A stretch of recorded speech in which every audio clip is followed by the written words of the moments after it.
Hello and welcome to the Kongversation.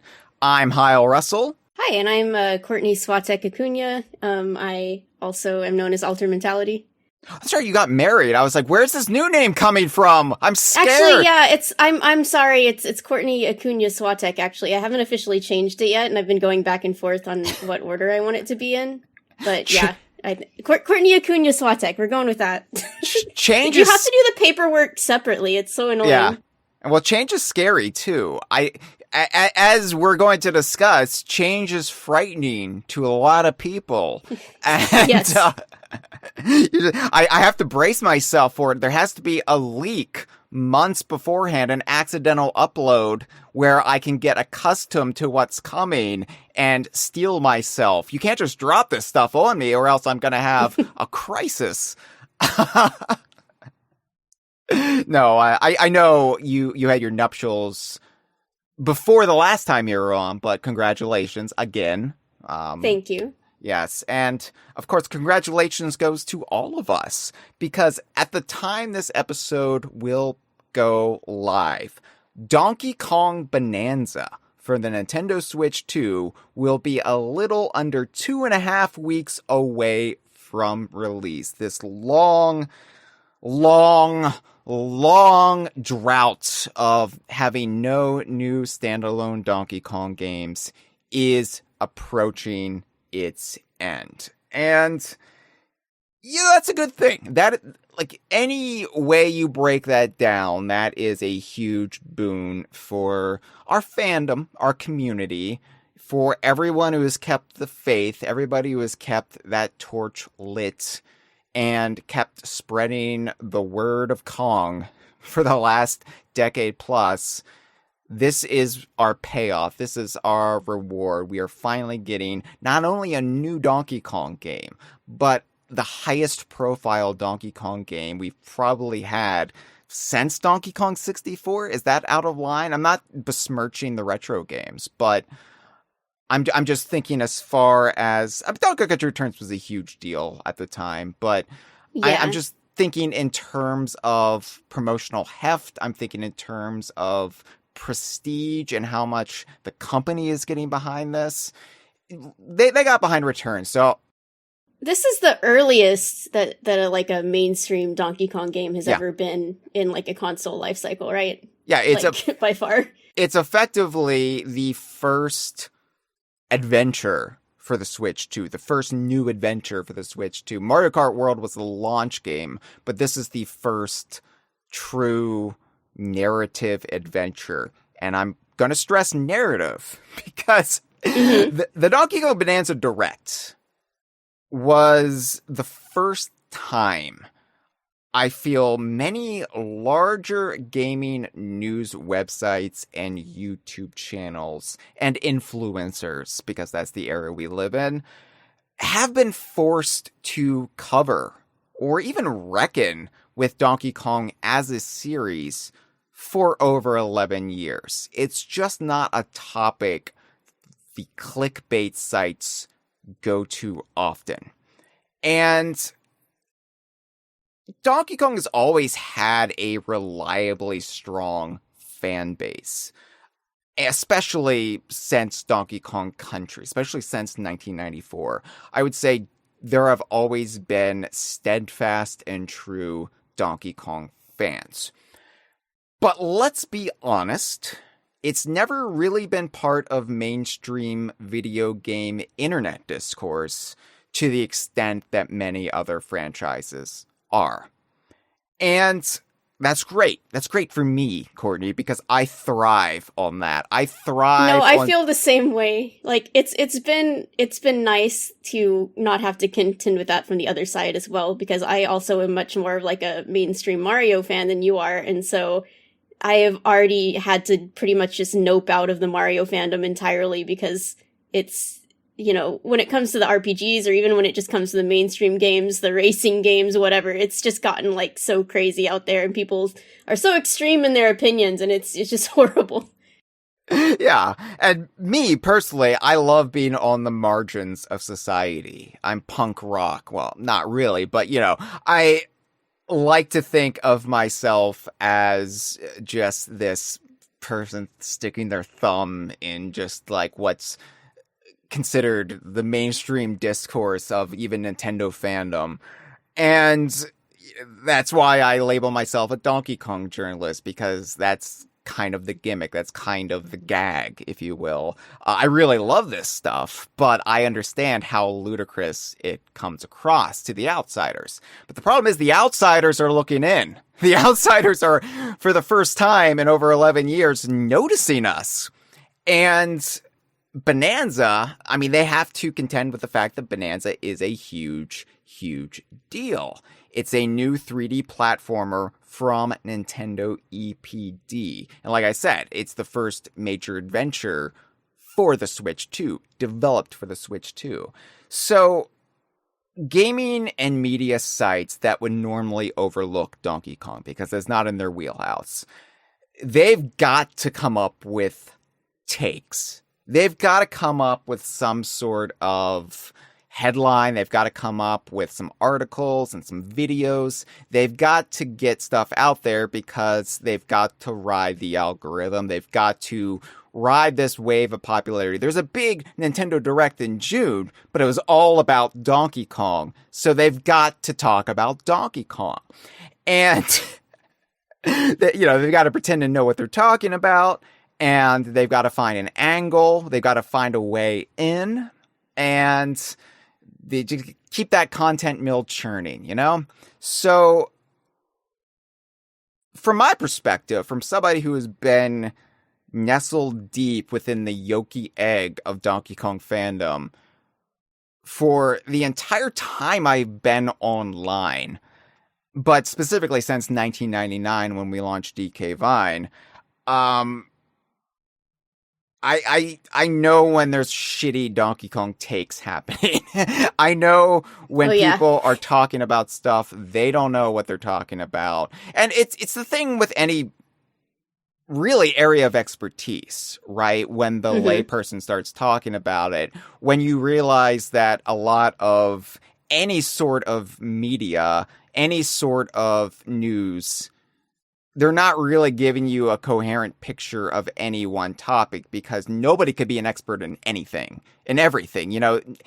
Everybody, especially in this era of, we're cutting staff dramatically. We're not going to have people with diverse areas of expertise on staff. It's just going to be jacks of all trade and AI, basically. Yes. So you're seeing a lot of stuff, and the Donkey Kong fandom in particular has been a talking point since the Donkey Kong Bananza Direct. And specifically how Donkey Kong fandom is reacting to the Direct and all the new information about Bonanza, and how people think we're reacting, how people think we should be reacting in just a broad sense. What's specifically at the root of this, of course, is the question that has arisen about the young version of Pauline in Bonanza that serves as Donkey Kong's sidekick, that serves as his surrogate daughter, if you will. Because this is a mystery that many fans in the community are speculating about and having fun speculating about, I may add. I'm sure there are people out there really losing their shit over this and flying off the handle. I'm sure those people exist, but by and large, I think most people are like, oh, I wonder what this is all about. Let's wait and see. This is a mystery. How fun. And it makes sense that the Donkey Kong fandom is getting really, I don't know, worked up about this in both good and bad ways, given how intrinsic the original Donkey Kong arcade game, Donkey Kong 1981, is to both Donkey Kong and Super Mario's backstories. It's basically the starting point of two major video game IPs, legendary media empires at this point. And this, on the surface level, seems to violently contradict that.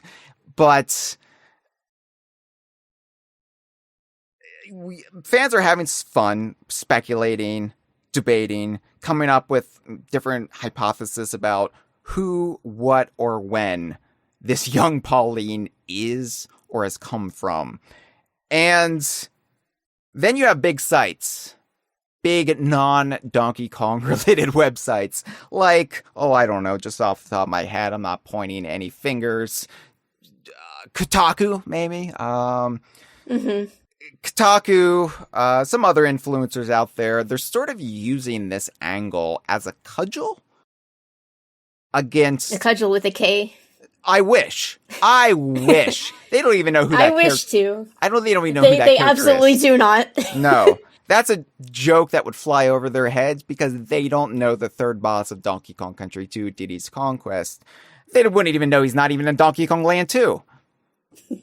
But they're using it as a cudgel against Donkey Kong fandom.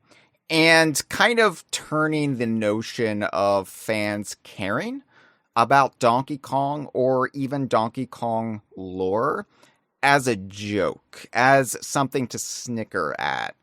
And, the Kotaku article, I brought it up on the last episode. I think they changed the headline since then. I haven't gone back to check because I don't care. I only see this stuff when it's shown to me. I don't go seeking it out. I'm not somebody who is a glutton for punishment. Usually Freezer will show me this stuff. Freezer actually didn't show me this one, but I try to stay away from negativity when it comes to this kind of stuff. I get enough of that in my daily news ingestion. I don't need it in my Donkey Kong news. But the Kotaku article was originally headlined, Nintendo doesn't worry about Donkey Kong lore, and neither should you. Sorry, I just have to imagine that you're sitting down for breakfast and you have two newspapers and one of them is world news and the other one is just Donkey Kong news. Yeah. And you just pick up your Donkey Kong news newspaper and you see this Kotaku article and you spit out your coffee. Yeah. Yeah, so, and then it says underneath that, don't take any of the stuff too seriously and just have fun punching rocks. And then there's all these... There's a screen grabbed view of the Nintendo Direct chat, which I always turn off. I never keep that on because, for one, how can anybody keep up with that? It's just a blur of comments that you can never focus on because it's moving so fast. What is even the point? But yeah, there's been a lot of that. And it's not just Kotaku. I point out Kotaku because, of course, they were a legendary part of the Tropical Freeze hype cycle, where they're the ones who gave us the all-timer, Retro's next game is another damn Donkey Kong Country. So we have some history there, Kotaku and the Donkey Kong fandom. And it's not just them, it's just other big names, other big YouTube channels, and then it's people parroting them. It's people who see that and they run with it so they can have a say, so they can be part of the discussion, they can be part of the moment. And the amount of people who, first couple days after the Direct, were, quote, posting me on Blue Sky, or other places and just laughing. I wasn't even making any comments. I wasn't even saying, oh no, Donkey Kong lore is ruined, because I've never been in that position when it comes to this. When it comes to Bonanza, I've never felt that way. But people would just take any post I would have about Bonanza or about the young version of Pauline, and they would say LOL, Donkey Kong fandom in tatters. So I have a couple things to say about, just this whole kind of media environment that we're in right now. And so you were right in that games journalist sites are just getting more and more pared down, and like people who actually have like knowledge and passion to write really in-depth articles about things are becoming, those are the types of people that are getting fired and such. And I think it's a lot easier for, the people who are expected to crank out a ton of articles for just a little bit of payment or whatever.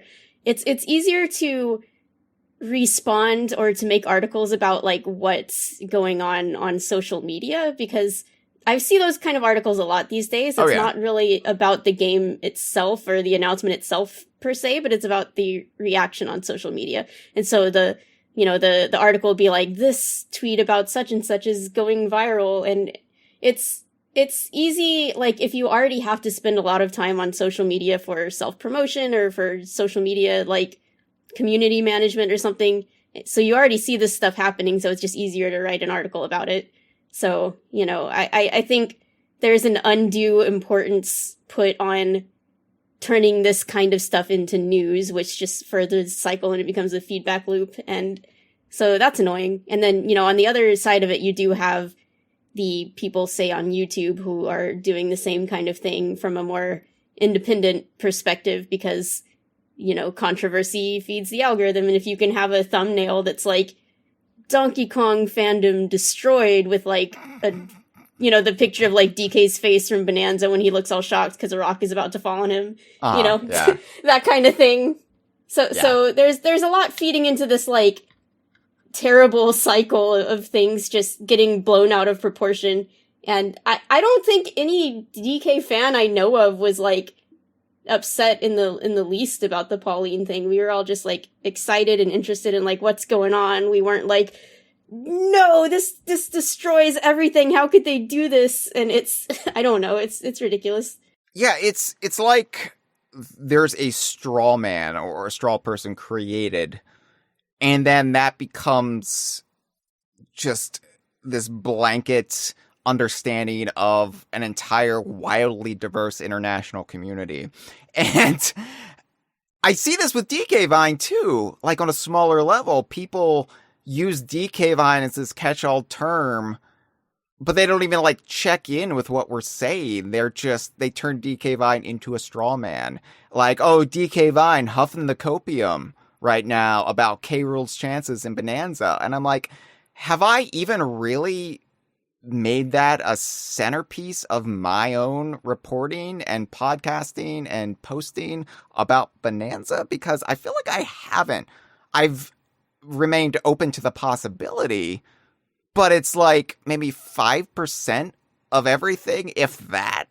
So where are you getting this from? Like, it's just baffling to me. But you're right. It's just a lot of the kind of lazy journalism that is almost required if you work for a big media company or you are your own like self-employed content creator or influencer, but you're the kind who like has to churn out 3 to 4 to 5 videos a week, and you're not focusing on consistency or quality or anything built to last. You are focusing on the here and now, entirely disposable crap. And it's been a problem for like a long time now. This is not anything that is groundbreaking that we're discussing, but it's hitting close to home for us for the first time in 11 years. So my question, though, is like from deep inside, as I said, the yolky innards of the Donkey Kong egg, I'm just kind of staggered because I don't often have to take a step back and look in at my own fandom and what's happening and think about like what the normies are thinking about us. And I guess where I got to this point towards the end of the week of the Donkey Kong Bananza Direct, where I started to wonder, why are people reacting like this? Why are they trying to punch down? Why are they trying to make this a thing? Why are people running with they're this? They're trying to punch down because if you punch down enough through the ground, you can find a fossil or a treasure chest down there. Yeah, and it might be like of a naughty, and that's pretty cool. Yeah. But sorry. Yeah, why is it wrong? Why do we get so upset about people getting invested in something or loving something in their own particular way? If it's not harming anybody, mind you, why do we care so much about how other people have their fun with something? Be it a video game, be it a movie or a TV show or a book. Why do we care? Why is it wrong to care about the lore or in-universe history of a long-running franchise, which indeed has a rich in-universe history and lore? Why is that the case? And why is it always Donkey Kong specifically where the line seems to be drawn, where people say, that's weird.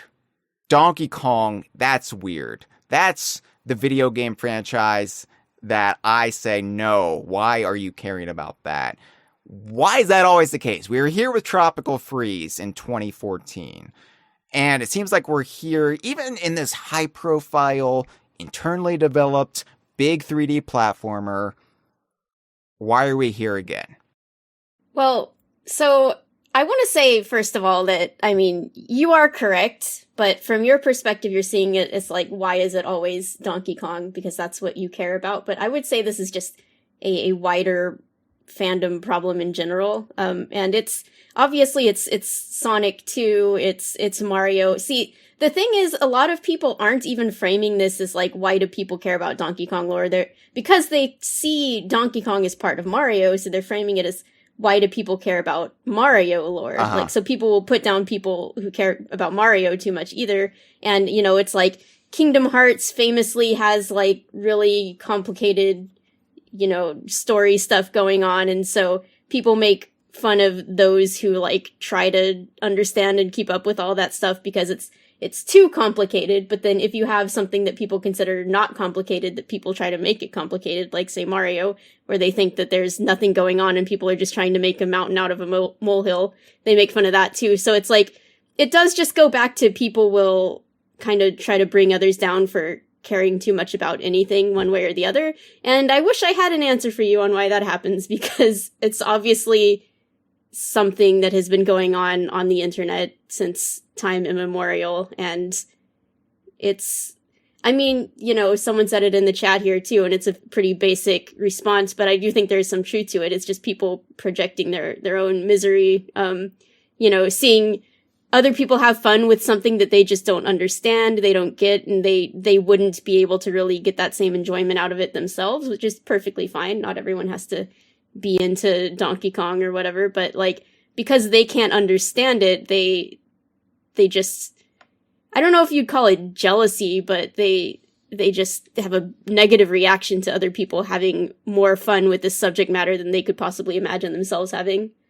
Well, we're going to get into some of the reasons. We're going to try to, we're not going to come up with an answer, but I think we're going to... We've solved it. We solved it right here on the Kongversation podcast.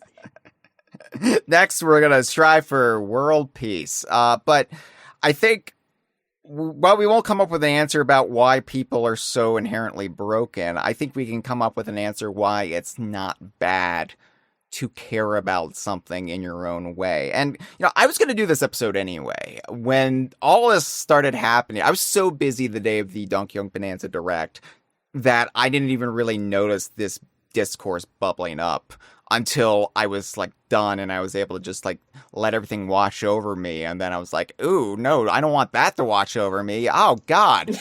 But I was thinking by the next day, yeah, I've got to, like, get this episode of the Kongversation in on the schedule. You know, I've got to prioritize it. We're going to do the Donkey Kong Land episode, but I've got to do this one next. So I was going to do this episode anyway, but independently, Courtney, you wrote an editorial on your blog at altermentality.wordpress.com. And it was entitled The Lore Keepers, in Defense of Caring Too Much. And I implore anybody listening to this episode to go read that. You can listen to this episode first. You don't have to just pause and go read it. You can if you want. But I do ask you to pull that up at some point in your routine today, because it really eloquently laid out a lot of the stuff I was going to bring up on this episode anyway, but in a more concise fashion than my rambling, freewheeling style that I often get in over my head with on this podcast. So I read it and I thought, well, yeah, I've got to get Courtney back on as the co-host for this one. It's kind of serendipitous. It all worked out. So here we are. We've got about half a month to go until what's potentially the biggest Donkey Kong game in decades. And we're going to try to get to the root of this, the Banandium root of this, about why people are behaving like this and why it's perfectly okay to like the things you like, how you like them. Yeah, so, I'm glad I wrote the essay, and the response to it has mostly been very positive. Of course, there was some people that didn't agree with it, which is understandable and fine, and I enjoyed talking through it. But, I think it's kind of similar to you deciding if you wanted to do this episode or not, because it's like, on the one hand, it's like, do we even want to acknowledge this stuff? Do we want to feed into it, or do we want to just kind of let it slide off our backs? But, because, like, we don't actually take this super seriously on the level of, like, it's a, as serious as politics or world news or anything. Like, yeah, it's Donkey Kong storytelling is not the most important thing going on in the world, but it is something that we enjoy and that has brought people together as a community for decades and has, led to a lot of lasting friendships. And at some point you do just kind of get tired of, like, being just letting it slide off your back again and again. And you got to push back a little bit and be like, no, actually it's okay to have these interests. It's fun. It's been good and positive for our lives. It's, brought people together. And so that's why I decided to push through with writing it anyway, because I was so passionate to defend not just, like, my own interests, but, like, so many friends that I've known over the past, like, 25 years of my life. Yeah. So, yeah, we're going to get into all of it. Don't worry. Before we do, though, Donkey Kong Bananza is coming out, so I feel like now, if not now, then when, would be a great time, if you haven't, to think about signing up, registering for the DK Vine forum. Yes, message boards are still a thing, if you want, and we still have one. In fact, the DK Vine forum, we've got some exciting visual upgrades coming. We're going to make the forum look so sweet for your 2025 eyes. You're not even going to believe you're using technology from 20 years ago. It's going to be amazing. Our mod team have got some great things that they're cooking up for the forum, reintegrating some stuff that was lost when we had to launch the new forum a couple years back. But yeah, sign up for the forum now and you can discuss Donkey Kong Bananza or anything pertaining to the DKU to your heart's content. It's not going to be dictated by posts on social media or Reddit. It's easy to read. It's legible. There's no algorithm. Check it out. dkvine.com. Of course, we are also on social media because we have to be. DK Vine's on Blue Sky, so be sure to follow us on Blue Sky. I will try to make at least one post per day on Blue Sky. Doesn't have to be anything profound, but that is where I try to share the bulk of my social media community engagement. So be sure to follow us there as well. And of course, DK Vine is on Patreon. That is how independent Donkey Kong journalism happens. I was talking about these big media sites, they don't have the budget to actually do specialized reporting anymore. And so it's up to the extremely independent entities to keep that spirit alive. And that is what DK Vine does for one of the most criminally underserved video game series, network of series, studios, and fandoms. So I pride myself on how much we care and champion these games and the people who make these games. And, I really do think that DK Vine, it helped me get through this long drought. It helped me, keep my interest and my passion for this series that I got into when I was a kid, and has meant so much to me and has brought so many wonderful people into my life. And it wouldn't be around today if it wasn't for our patrons, for the people who also share that dream and share that belief. And so I thank you to our patrons. If you would like to support DK Vine, you can do so. Patreon.com/DK Vine. And of course, we live stream these episodes for our $5 and up patrons. We've got Freezer, we've got Martrose, we've got Skips, we've got just Andre in there. Who else do we have? We've got... Cameron popped in. Yes, we've got one Kickman in there. Hello. We'll be checking in as we go. But now let's talk about Donkey Kong Bonanza and why caring about lore is okay. Now, Courtney, before we really get into it, you have not been on the show since towards the end of last year when we discussed 25 years of Donkey Kong 64. So it's kind of apropos.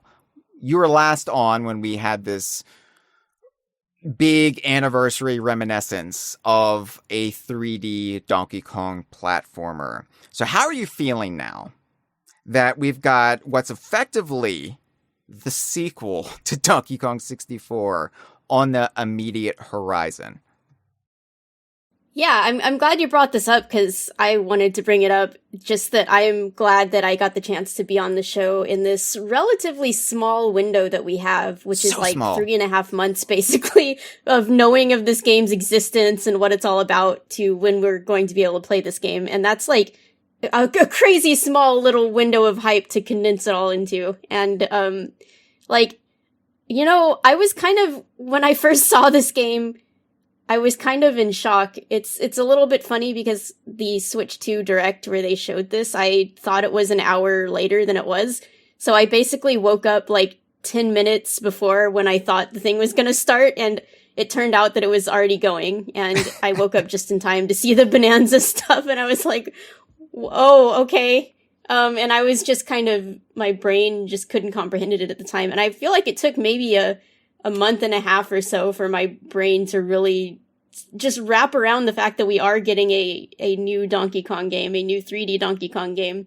And ever since then, it's just been kind of an accelerating excitement for it. I haven't allowed myself to be this excited for a game in a long time. And now I'm at the point where I'm like having dreams about it. It's exciting. It's really cool. And, I obviously have things that I'd like to see in the game that may or may not happen, but there's so much about it that's very thrilling. Whether or not K. Rool is secretly a villain or not, it's really cool to see villains that are charismatic and interesting.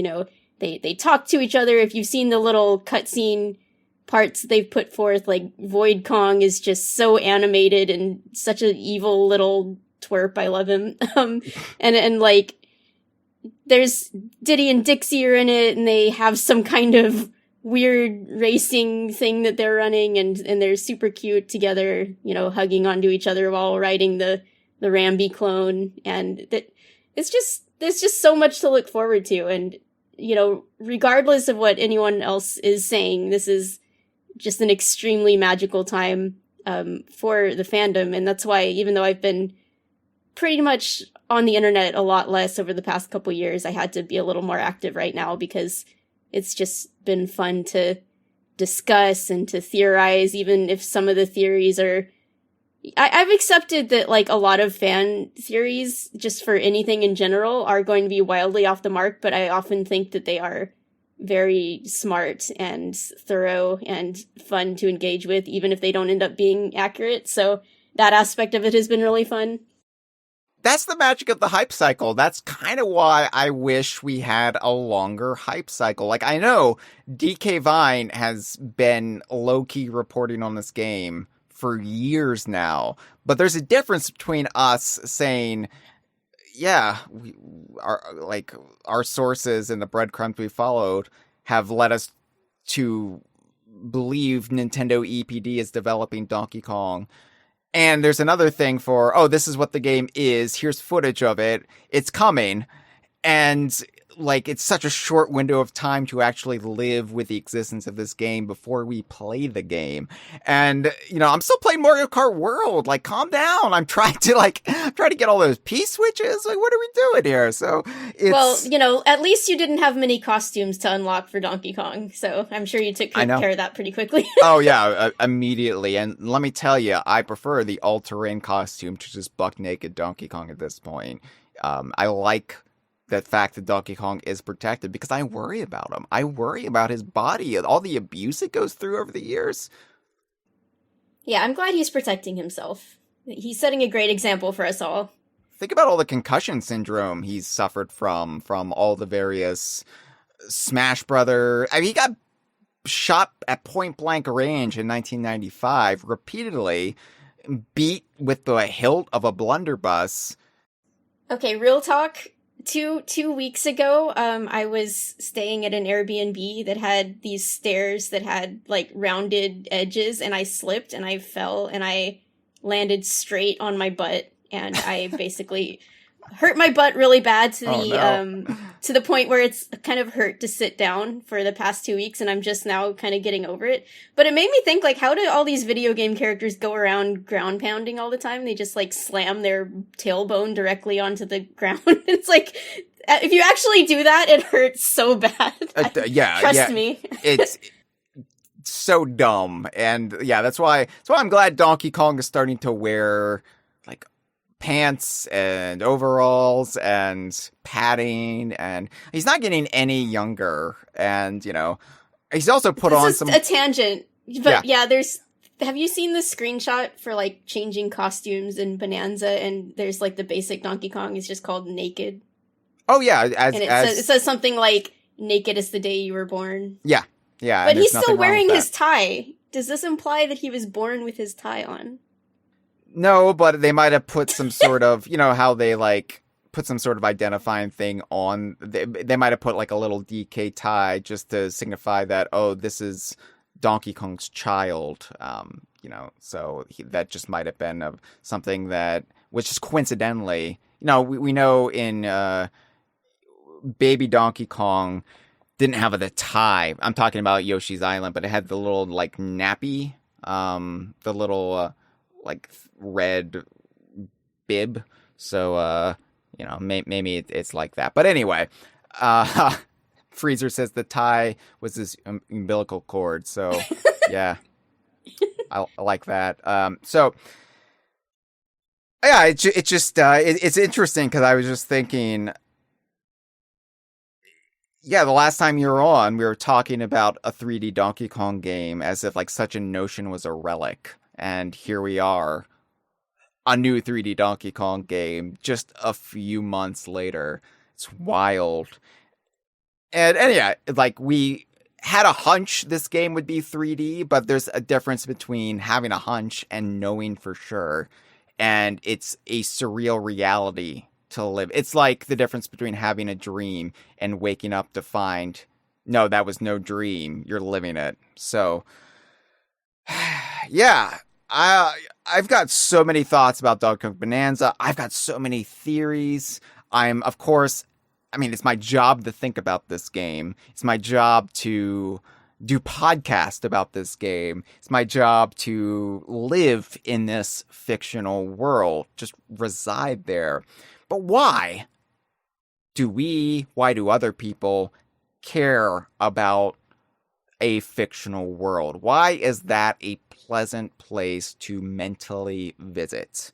Why care at all about backstory, connections, and little details of a cartoon universe with talking monkeys, talking gorillas, and orangutans, and crocodile people, and bears? Why, when that has so little resonance with day-to-day life and the harsh truth of reality? This has always been a sticking point, I feel, for anyone outside of fandom bubbles. And you kind of alluded to this, Courtney, but if you are not part of that fandom or even culture, subculture, you just don't understand it. And there is always this sense of, oh, that's not normal. That's not right. Why are they behaving like that? Like, why, for example, Trekkies. Trekkies were the punching bag for how many decades? Because it was a big unifying fandom, and it was just mainstream enough that people noticed it, but not mainstream enough that they felt like, you know, it was something that couldn't be made fun of or mocked. But why do Trekkies care about what seems to be inane details, like how warp drive works? Why do you care about that? It's not real, idiot. Why are fans of J.R.R. Tolkien's Legendarium? Why do they care? Why are they willing to sift through mountains of lost writings and things he doodled on cocktail napkins to get a better understanding of the backstory of the Lord of the Rings? Like, why? Who cares? It's not real. There's no Frodo. There's no Gandalf. It never happened. It's dumb. And why do Donkey Kong you're fans... right. You're right. Actually, you're right. I'm leaving. You convinced me. It's none of this stuff matters. Okay, bye. As Donkey Kong fans, why do we give a shit? He's a gorilla who wears a tie and throws barrels. What is there to get out of that? It's just a dumb beep boop game for dumb babies. God. In your blog post, you said something that really resonated with me and made me kind of have a little bit of introspection. It's not anything I hadn't examined about myself before, but it really, I think, stuck with me at a time where we're all feeling a little bit anxious. We're all feeling a little bit on edge with everything happening in the world today. It's kind of a very nihilistic, bleak era we find ourselves in. And you talked a little bit about having OCD and anxiety and how fixating on a fictional world or the characters within kept you from, and I'm quoting here, catastrophizing about your life. Mm-hmm. Yeah, heard. Definitely. That is something that, you know, I don't think that had ever been put so succinctly for me, but that rang some bells in my head for sure, because a little bit about me, because I know we have a lot of new listeners to the Kongversation these days, so you might not know, you know, I bring this up from time to time, but you might not know it about me, so I'm going to bring it up again. I suffer from bipolar 2, which is, you know, the lesser bipolar disorder. It's not, as I like to point out, going full Kanye, but it's... Bipolar 2, Diddy's Conquest. Yeah, it's kind of low-level swings. It's more depression than it is the manic, coked-out bliss that is more common with bipolar 1. But you still get that from time to time. And let me tell you, if I could just live with a manic, coked-out bliss, it would probably be disastrous, but it'd be preferable to the other thing. Because I've suffered from bipolar 2, like, my entire life, even as a little kid, but I didn't know what it was at the time. I didn't have the words or diagnosis to explain how I was feeling. I remember, I think it was around the time, it was around the time I started second grade. And I was just sad constantly. I thought, and my parents thought, and my teacher thought, I was just not enjoying school. And I loved learning. I really did like learning. And it was just really the first, like, true manifestation of my lifelong struggle with depression. But I didn't know what was wrong with me. And every so often I would just slip into these very wretched funks that everything would just kind of lose its luster in life. Everything would become dull and sad and lacking color. Like, food wouldn't have taste. Just that kind of stuff. And then when I wasn't going through that, when I was just existing normally, or my definition of normal, I would have anxiety. And I still have anxiety to this day. Anxiety is something from a low level I struggle with every single day, except for when I'm going through terrible depression or a manic upswing where I have just all the confidence in the world for a very limited amount of time. It's like a Bonanza power-up in this new Donkey Kong game. I become this big, powerful zebra person, and it's great, but that meter's ticking down, and I don't have very long to exist in that state. But the anxiety, specifically, is just this intense fight or flight response to your daily routine. It sucks. It's like I can't go into the grocery store without feeling like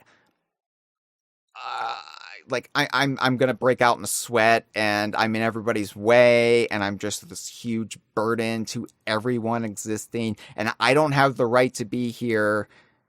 And it's just all these like wild thoughts that come into your head. And, you know, I would have this feeling going to school every day. I would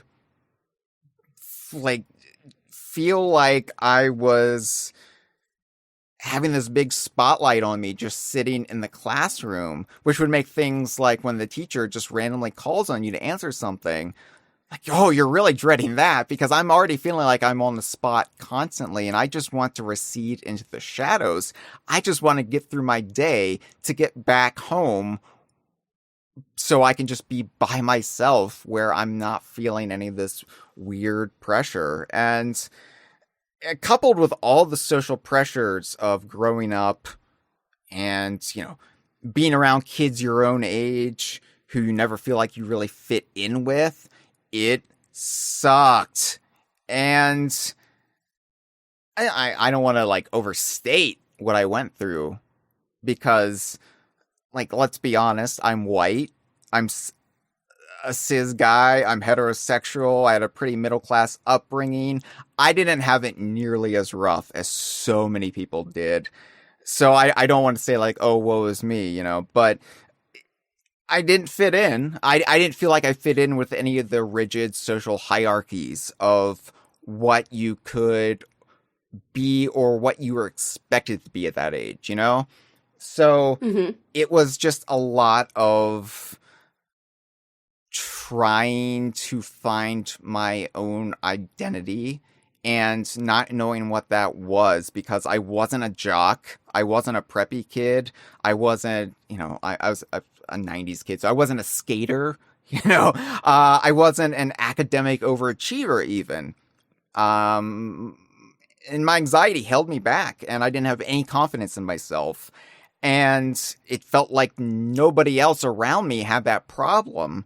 You know how cocky teenage boys can be, Courtney? A little bit. I also know how mean teenage girls can be. Okay, so. well, okay, yeah. So, like, we'll compare notes here. Yeah, different sides of the same coin. Maybe different sides of the same coin. I call it the unearned confidence of youth, where they're just carrying themselves so cocky and smug, and it's like, oh my god, they have it all figured out. And here I am, just the complete antithesis of that, just screaming internally inside my own skull 8 hours a day. It sucked. So I say all that, not to provide like this very frightening depiction of my childhood, but I had a relatively happy childhood, but I had to escape. You know, I had to find a way to get through the day. And often that would be inside my own head, inside my own imagination. And what really helped manage that at the time was this game came along at just the right time when all of this was really just kicking in. All these social anxieties, they were really starting up for me. It's a game called Donkey Kong Country.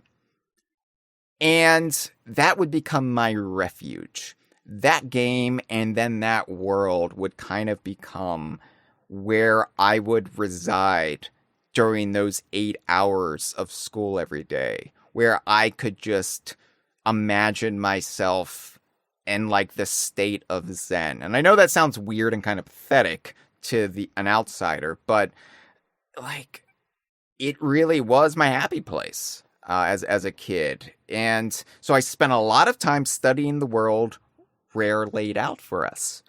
I observed it, I internalized it, and I started to see fun patterns. And most of the time I knew those patterns weren't actually there or weren't necessarily there. I was making a lot of subjective guesswork and seeing connections, like how people might see faces in clouds. But that somehow made it all the more charming for me and made it all the more feel like it was my space. It was my happy place. And yeah, like I tried to get away from it as an adult. I tried to leave all this stuff behind me, but it always felt like there was a piece of me missing.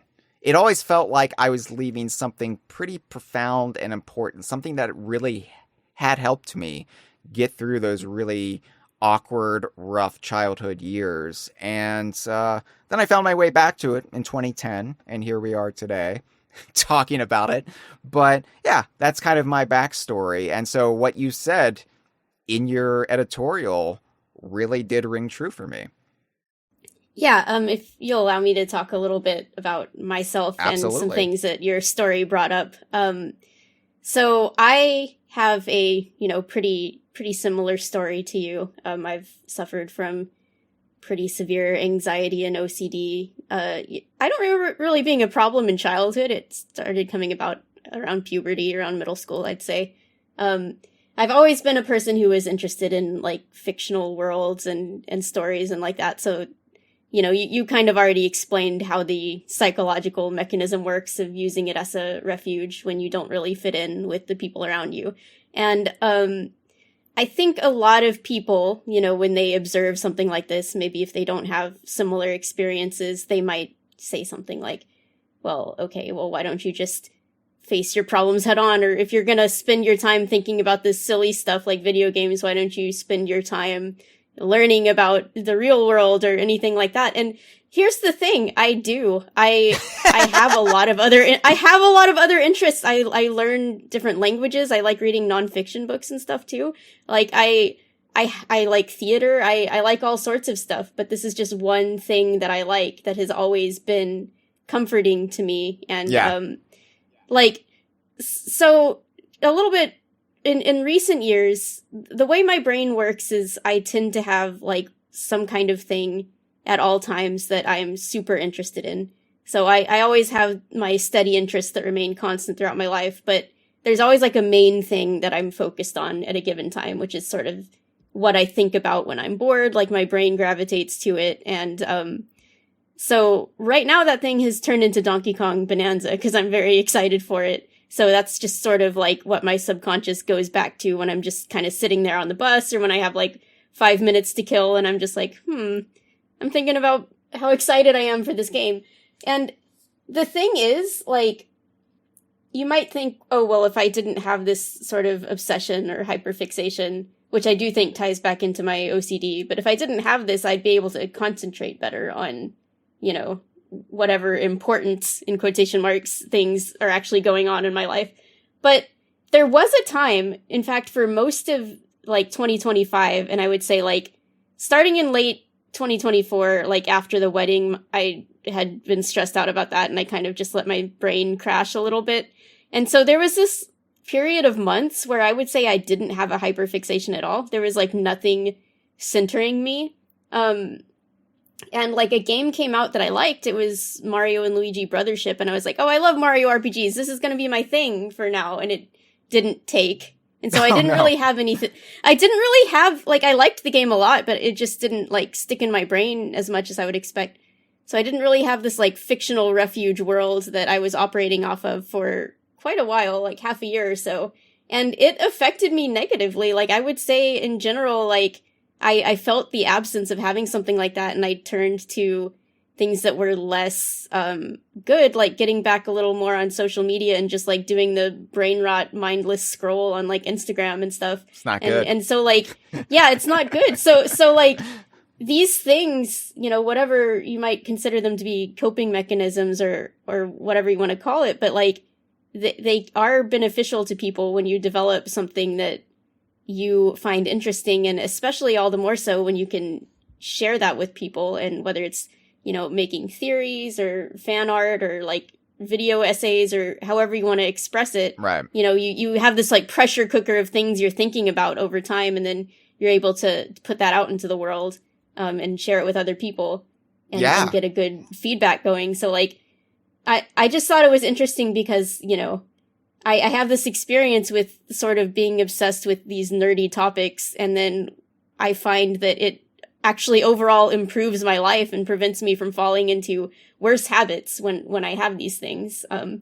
So I don't think it's like a negative on my life whatsoever to care about like Donkey Kong continuity or whatever. It's only improved my life, I would say. Well, yeah, and that's like, people do realize that we've got more going on in our lives other than Donkey Kong or Rare, the DKU, right? Like, when I'm doing work for DK Vine, obviously that's my focus because that's what DK Vine is. But when I punch out for the day, I'm generally focused on my other interests and my other hobbies. I don't have other video game interests that much. Like, that part is true of the Hyle Russell persona that you see here on the conversation, or you hear, and DK Vine. Like, that part is true. Like, I mostly just play DKU games because I have interest outside of gaming. Like, I'm talking about Donkey Kong Bananza on this podcast. I'm doing the DKU lore tour videos, you know. That's what DK Vine is. That's what we're about. But, you know, then I'm going to watch season 4 of The Bear on Hulu. I'm not going to talk about that on DK Vine because what the hell does that have to do with DK Vine? But I'm not showing that aspect of my life because, for one, I'm not really active on the internet outside of DK Vine by design, to protect myself, to save myself from the mindless scrolling, from the, you know, the ugly parts of the internet. I'm not active as myself on social media. So, you know, people look in and they're like, these freaks who all they care about is Donkey Kong. I'm like, yeah, you're only seeing like a sliver of my life, dude. Like, calm down. And I think that's true for most people in this fandom who, you know, we're having fun right now because, especially right now, because there's a new Donkey Kong game coming out. Why can't we have our fun same as any other fandom would when they have a big new thing they have been looking forward to for a long, long time? Why? Why is that an issue? So yeah, I think it's worth pointing out that we have other interests. I also love history. I love reading. I love music. I just avidly strive to be outdoors whenever I can and, you know, be in nature. And it's like, calm down. I'm not sitting here in a diaper with my conspiracy board with all these yarns, strings of yarn, you know, connecting various rare characters. I mean, that's in my head, but, you know, I keep that in check. Yeah, so it's, I don't know. It's funny because I talked a little bit about people's perceptions of things they don't understand. And I brought up like Star Trek or Lord of the Rings. And for me, even the stuff I don't understand, I find fascinating. I'm interested in people who are into it. And I think there's a bit of a cultural anthropologist in me that is just dying to get out. Like maybe that would have been my career path in a different life. As I said, I love history, but I also love storytelling. I love the art of storytelling. And I especially love when history and storytelling intersect. Like that is, I think, my favorite thing. That is my sweet spot. Customs, traditions, even religions, how they form and evolve and adapt over time. It's fascinating. Like, I'm not somebody who's really into Christmas. But I like the holiday season because it gets me jazzed about how we have all of these different regional festivals and folklore and how they get mashed up across the world and what are their roots. And that is fun for me. Like, I'm not a horror guy, but I love Halloween for the same reason. Folklore. Yeah, I know on the Ghoulies episode we talked a lot about liking specifically this whimsical portrayal of Halloween that Ghoulies is just like the pinnacle of, you know? Yeah, like vampires, werewolves, witchcraft, ghosts. I love that stuff because where did they come from? Where did those tales originate and how did they evolve over time and take the form we know them today? And we take all that stuff for granted, but I'm always just like, why? Why is that there? What's the greater story behind that? Let me do a little bit of digging. I mean, just to show you what I'm doing when I'm not doing DK Vine. Just the other week, I went down this wild rabbit hole, right? And I just spent hours reading up on the prehistory of the Abrahamic religions. And just because I found it fascinating and a little bit bewildering that the monotheistic conception of God, Yahweh or Allah or however it's defined in the Abrahamic faiths, started off as just a minor regional deity in the Canaanite religions that predate Judaism. Like so many gods that were considered above this one. And how many of those have later been retconned as demons by the time of Christianity? And I was just like reading up on all these gods and their roles and how they are reconfigured as devils, just, a few hundred years later. So like, that's who I am. That's just how my brain works. I'm always going like this. And it's natural for me to apply the same kind of thought process to something I really enjoy that is more fictional in nature. In this case, Donkey Kong and Rare games. Yeah, and you know what's interesting is that having those broader interests, like, enhances your experience of fandom, because, like, I mean, look at, like, all the theory crafting people have been doing, like, Skips and others, with, like, knowing about Journey to the West, and, like, how that symbolically could tie into Donkey Kong Bonanza. And so, like, the more you know about other topics, and especially, like, common stories that people have drawn on throughout history, the greater that enhances your enjoyment of the stories that people are telling today. And it works in reverse, too. Like, having an interest in certain fandom things, like, I think we both had our love of nature be influenced and sort of fed back in on by liking a game series that's all about animals and natural environments and stuff. I have a huge interest in, like, the Great Age of Piracy, which has been fed, that originated from me being a big fan of Donkey Kong Country 2 since I was a little kid. But, like, even other games like Sea of Thieves and non-DKU games that I like have fed back into that. Some of those have like they're actually more based on history, and some of them are purely fictional. But oh yeah, so yeah, it has been remarkable, as you said, like Donkey Kong Country. It resonated with me because of my pre-existing love of nature and the animal kingdom, but then that helps reinforce and embolden my love of nature and the animal kingdom because I love Donkey Kong Country, and then I'm just like, yeah, now I'm even more horny for nature. And then Pirates, that's a great example because I did not care or understand the appeal of either historical pirates or fictitious pirates in literature. Didn't have any interest in me as a kid. It was boring.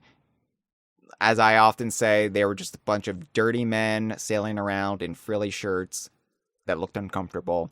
But Donkey Kong Country 2 came out, and Greg Mayles, big fan of pirates, and was able to communicate what he loved about the historical pirates and pirate literature into Donkey Kong Country 2, and I kind of saw that through his eyes. I didn't know it at the time, but I was seeing it through Greg Mayles' eyes because he was able to successfully communicate what makes pirates so fascinating and alluring. And then I got it, and then I got into that. It's just a great kind of way to, like, yeah, using one interest, using one passion to enrich your life by discovering others. I just mentioned on Blue Sky the other day, there's one of those like quote this with your own, and then somebody will quote that with their own. But it was like, what was the first album you bought? The first album I ever bought was the Donkey Kong Country 2 soundtrack from Nintendo Power Supplies. And that's because up until that point, I had no interest in music. Music did not resonate with me. But I didn't have any older siblings. I just had boomer parents. So I didn't like, and they didn't listen to, even though ironically I would get into a lot of the music from their era, they did not listen to the music I would get into. So like, I didn't have any avenues. I didn't have any ins to really appreciate music. And then Donkey Kong Country 2 was the first time I remember thinking, God, this music is just amazing. I need to have this music independent of the game. I need to listen to this as much as I possibly can because it's making me feel things. And so Donkey Kong Country 2, I got that from Nintendo Power Supplies, and that started a lifelong love affair with music. And I mean, hell, and then that just keeps feeding in on itself because, yeah, I'm a big Beatles person. Like, the Beatles, that's my big fandom outside of the DKU, right? And I don't just love the Beatles for their music. I love the Beatles mythology. I love the entire story. I love every little arcane detail about it, even the urban legends and like mythology. Like, there being two Paul McCartneys. I find that fascinating and fun.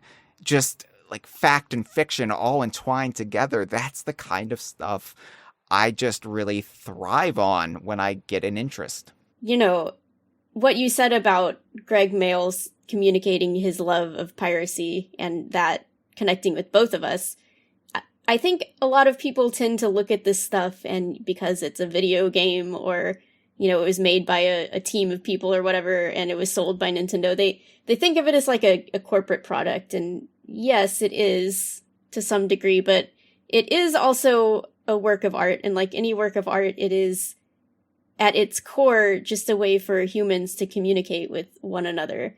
And yes, there are certain people out there who will play something and have it resonate with them especially deeply. And in those moments, you are directly communicating across time, no matter when the game was made or when the book was written or whatever, with the people who made that. And I think that's incredible and one of the most beautiful things about being human. Like right now I'm reading the Iliad, which is, you know, a ancient Greek epic poem.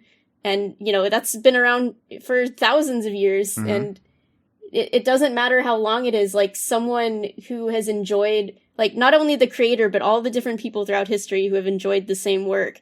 It's like you're all kind of in that same stream with them in the moment where you're enjoying this. And I think for some reason people have like this reluctance to believe that can happen with video games, because video games still have this stigma of being toys in some degree, I guess. But yeah, it's even this idea, even within video game culture, and we're going to talk a little bit about this, about like these hierarchies that form even in subcultures.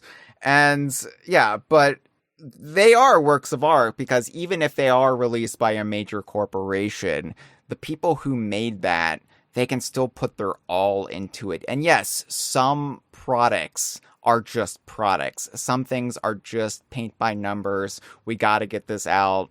We got to, get this to make money. Like it's all naked and empty.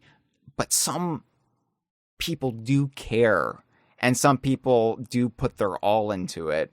And one of the things that I want to clarify is that there are people who look at things like lore and in-universe facts, and they look at it like that is all there is to be enjoyed about something. And nothing bugs me more. And I'm the DKU lore guy, right? Like, that's my jam. But nothing bugs me more when people don't engage with a work of art beyond the surface level details, or they just completely fail to see anything that isn't like just explicitly laid out by the creator as, yes, this is what I am telling you.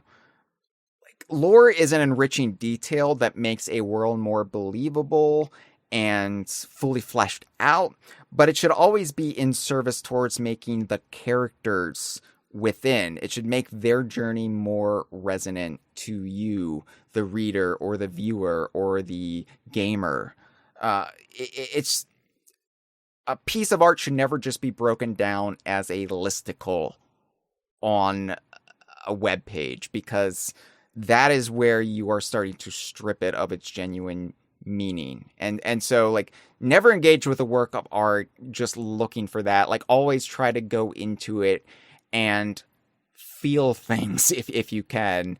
And so, like, even in defense of lore, there is probably like a dividing line we have to make towards, like, I don't know, the best way to appreciate it in a way that doesn't destroy the actual intent of the creator, if that makes any sense. Mm-hmm. Yeah, and I did have a part about this in the essay, and I know that there are people out there who really just care about the bare facts and keeping that sacred and making the world that they're enjoying completely logical, and where none of the facts of the world contradict each other. But in my experience, those people are pretty rare, and in the majority of people who care about lore and continuity or what have you are okay with it being fudged a bit over time if, like, the spirit of the work remains consistent or the arc of the characters remains consistent. Right. Because, yeah, that's really the emotional core that people are connecting with. But, you know, the people who care about the characters and the story, they also do care about the continuity. Like, even if it's not completely sacrosanct that nothing ever changes, they do care about, like, learning about the world itself to the extent that they can, and what these characters' histories are and how they've changed over time. And so those people who care about the emotional core and who care about the continuity tend to be the same people because they reinforce each other. Yeah, absolutely. And I don't know, it bothers me then, like, laying all that out, it bothers me when people are saying I'm enjoying a video game the wrong way. Because, like, even though being left-brained or right-brained is kind of a misnomer, because we do, like, use our full brain, you know, I do think there are people who just can't fathom enjoying a piece of media this way, particularly a video game. And, you know, a video game might mean 5 different things to 5 different people, and nobody could agree. Kotaku says with Donkey Kong Bonanza, we should just enjoy punching rocks. But others might come into it and say, okay, well, what's driving Donkey Kong to punch those rocks right now? I'm really invested in this story. Whereas I'll ask, what in Donkey Kong's past led him to Ingot Isle to look for the Bananium gems that will then lead him to punch these rocks? And if we're all enjoying it, then what does it matter? Who cares? Why are we bothered with how someone is perceiving it if they are also getting enjoyment out of it? I don't understand why this is even in contention. I thought we were past this. And I know better. I know we're not. But it felt like for a brief window in time in maybe the early to mid 2010s, it felt like we had all reached an understanding of like bygones be bygones. We're going to be, and maybe again, I'm just in my bubble. Obviously, there's a lot of heinous shit happening around that time, like Gamergate and stuff, and so like it was never like kumbaya, everybody's in harmony.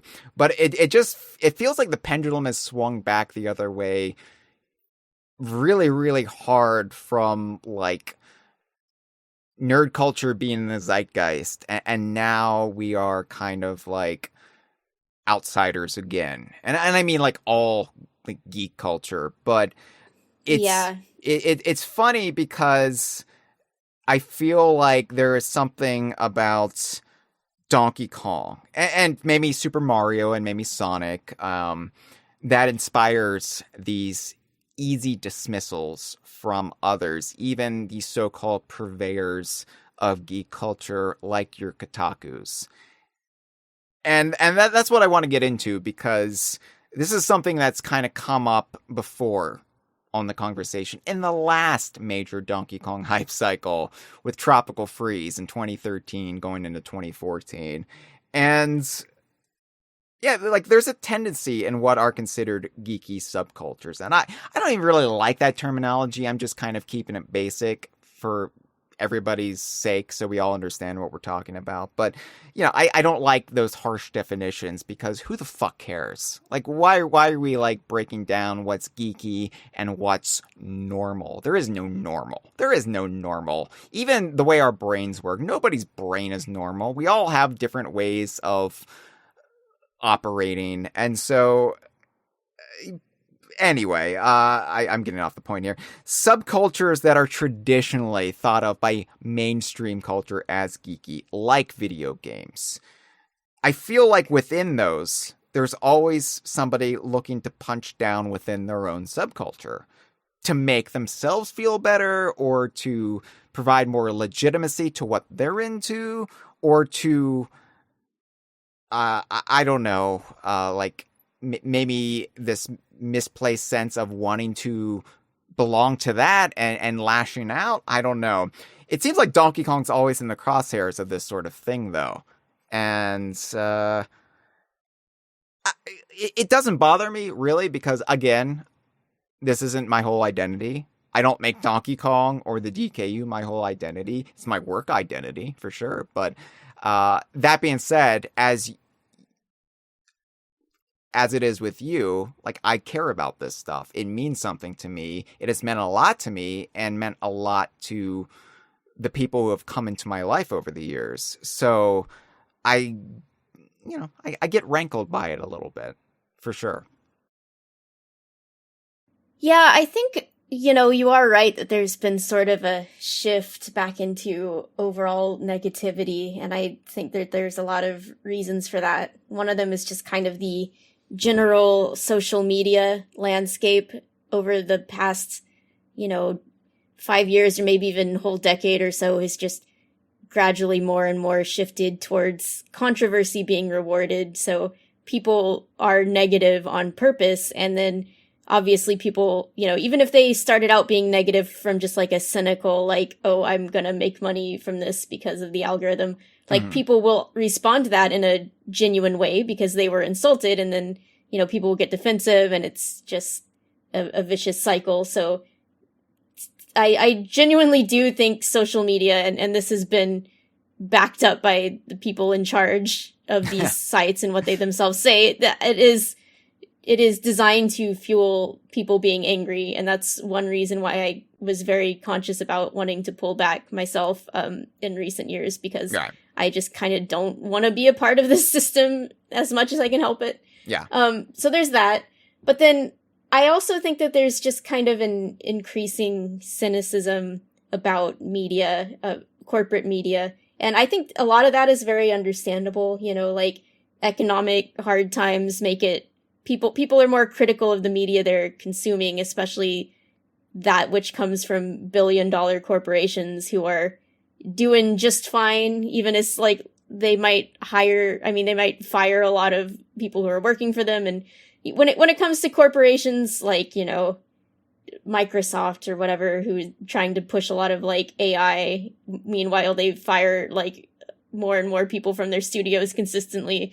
And even, like, Nintendo, who has, you know, as far as things go, they seem to be pretty good for the people who work for them, but they have a lot of practices that people view as being anti-consumer, which I really hate the word consumer, but that's, you know, how people phrase it. Right. So people are more and more critical of these corporations who create the media that we all enjoy, or some people are trying not to enjoy it as much, and I think that's all fair. Yeah, but at the same point, it's like, yeah, like, where do you draw the line between being critical but still enjoying something? And like, where do you draw the line about, like, being rude to other people for what they enjoy, even if it's, like, there's a lot of boycotts out there that are for very good, like, understandable moral reasons, but then there's a lot of people just being mean to people because they're having too much fun with the game. Like, a lot of people have issues with Mario Kart World and attack others who are just posting videos of themselves, like, having fun in the game and driving around and taking pictures with the photo mode and stuff. So just because they think the game is disappointing and not worth $80. So there's just this overall, people don't want to be, like, caught dead having too much fun with a Nintendo game because they think it's, like, not just cringe, but kind of, like, I don't know, like, people are very cynical about this kind of thing these days. And so you have to be conscious of, like, where you fit into this, where, like, yeah, I see what people's criticism of the game industry is in general, but if you still enjoy it and you think that there's value to be had in these works of art, and I love video games as works of art that combine visual design and music, but also just the very act of engaging with players and introducing them to new systems and watching them run around and have fun in an entirely new world that you couldn't replicate in real life. Right. So it's a difficult place to be, for sure, but I think that people have gone overboard with their desire to just be hypercritical. And so if you are seen having just, like, dancing around with your cart in Mario Kart World, that's bad. If you are, like, engaging with the lore of Mario, that's bad, because you shouldn't care too much about these things because Nintendo doesn't care about you. But the thing I think people miss when they say that kind of thing is, like, yeah, maybe Nintendo doesn't care about me, but I know who does care about me. It's the friends that I've made talking about this stuff over decades, and that's what matters more to me. I don't care about how Nintendo feels. I care about how the community that I've made feels. Yeah, maybe the real Nintendo is the friends we made along the way. Yeah, exactly. Yeah, can I just say, I abhor this focus on what is cringe. And, oh, that's cringe. Ooh, somebody is earnestly engaging with something. Ew. Like, this is what I'm talking about with the pendulum swing, because it feels like just a few years back, it was, oh yeah, let your freak flag wave however you want. It's cool. It's cool. And yeah, that was never like universally the case, but it really has been diminished, been dampened. A bucket of water has been poured all over it because, yeah, so many people care about not caring or about not being perceived as caring about anything. Like, nihilism is in vogue again, and for a lot of good reasons. But I would say, why are we projecting that towards our escapism? Like, yes, you can, be critical of these major corporations, and that's good. But when somebody is actually getting enjoyment, actually deriving pleasure from this miserable hellscape we're in, from a game like Mario Kart World, which, hey, I'm loving Mario Kart World. I don't fucking care. I don't care who knows it. I think Mario Kart World is my favorite Mario Kart of all time. And get over yourself, you fucking weirdos. Yeah, it's great. It's a great game. On another level, though, beyond just what's going on because of social media, because of how people are being trained to act towards others and towards entertainment and towards just anything. We hate everything now. Everything, something's either cinema or it's cringe and garbage. There's no middle ground. There's no room for nuance. There's no, oh yeah, that's, mostly good. I had some problems with it, but you know what? Overall, yeah, solid. There's none of that. It has to be either the greatest thing ever or an absolute dumpster fire that belongs in the deepest bowels of hell. Like, that's not sustainable.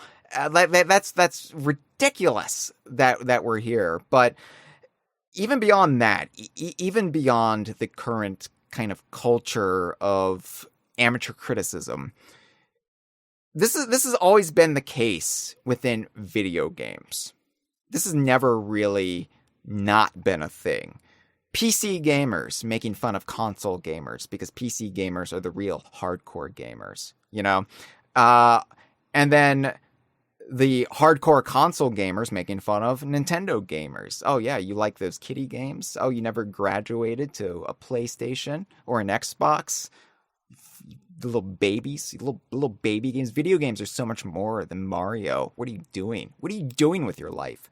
And then Nintendo gamers, well, how do they punch down? How do they validate their own existence? Well, this is something I, again, bring up from time to time, and I just brought this up on Blue Sky the other day. This might be a consequence of how the online Nintendo subculture really solidified in the early aughts, the GameCube era, which was, of course, post-Rare buyout. So a lot of the attitudes, a lot of the understanding of what Nintendo is came from this sliver in time, which is just past the peak of Donkey Kong Country and how huge it was in the 1990s. And so this notion that Donkey Kong was this B or even C tier Nintendo brand, this kind of leech sucking on the leg of Super Mario, but not its own robust entity with its own rich history.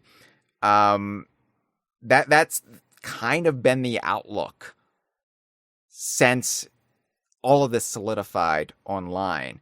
And so because of that, the series is kind of this baffling unknown to those outside of the fandom bubble. And, we saw a bit of this back in 2013 with the infamous should have been Metroid discourse. And there's a lot of stuff going on there as well, especially like the Wii U floundering and Nintendo fandom really thinking Metroid could be like the thing that justifies the Wii U to the outside populace, ignoring the fact, and this isn't me denigrating Metroid, but I'm just like speaking truth. Donkey Kong Country is always sold better than Metroid. Donkey Kong Country has always been at least economically more popular than Metroid. So it kind of made sense to try another Donkey Kong Country game at the time. But there was just this narrative that set in.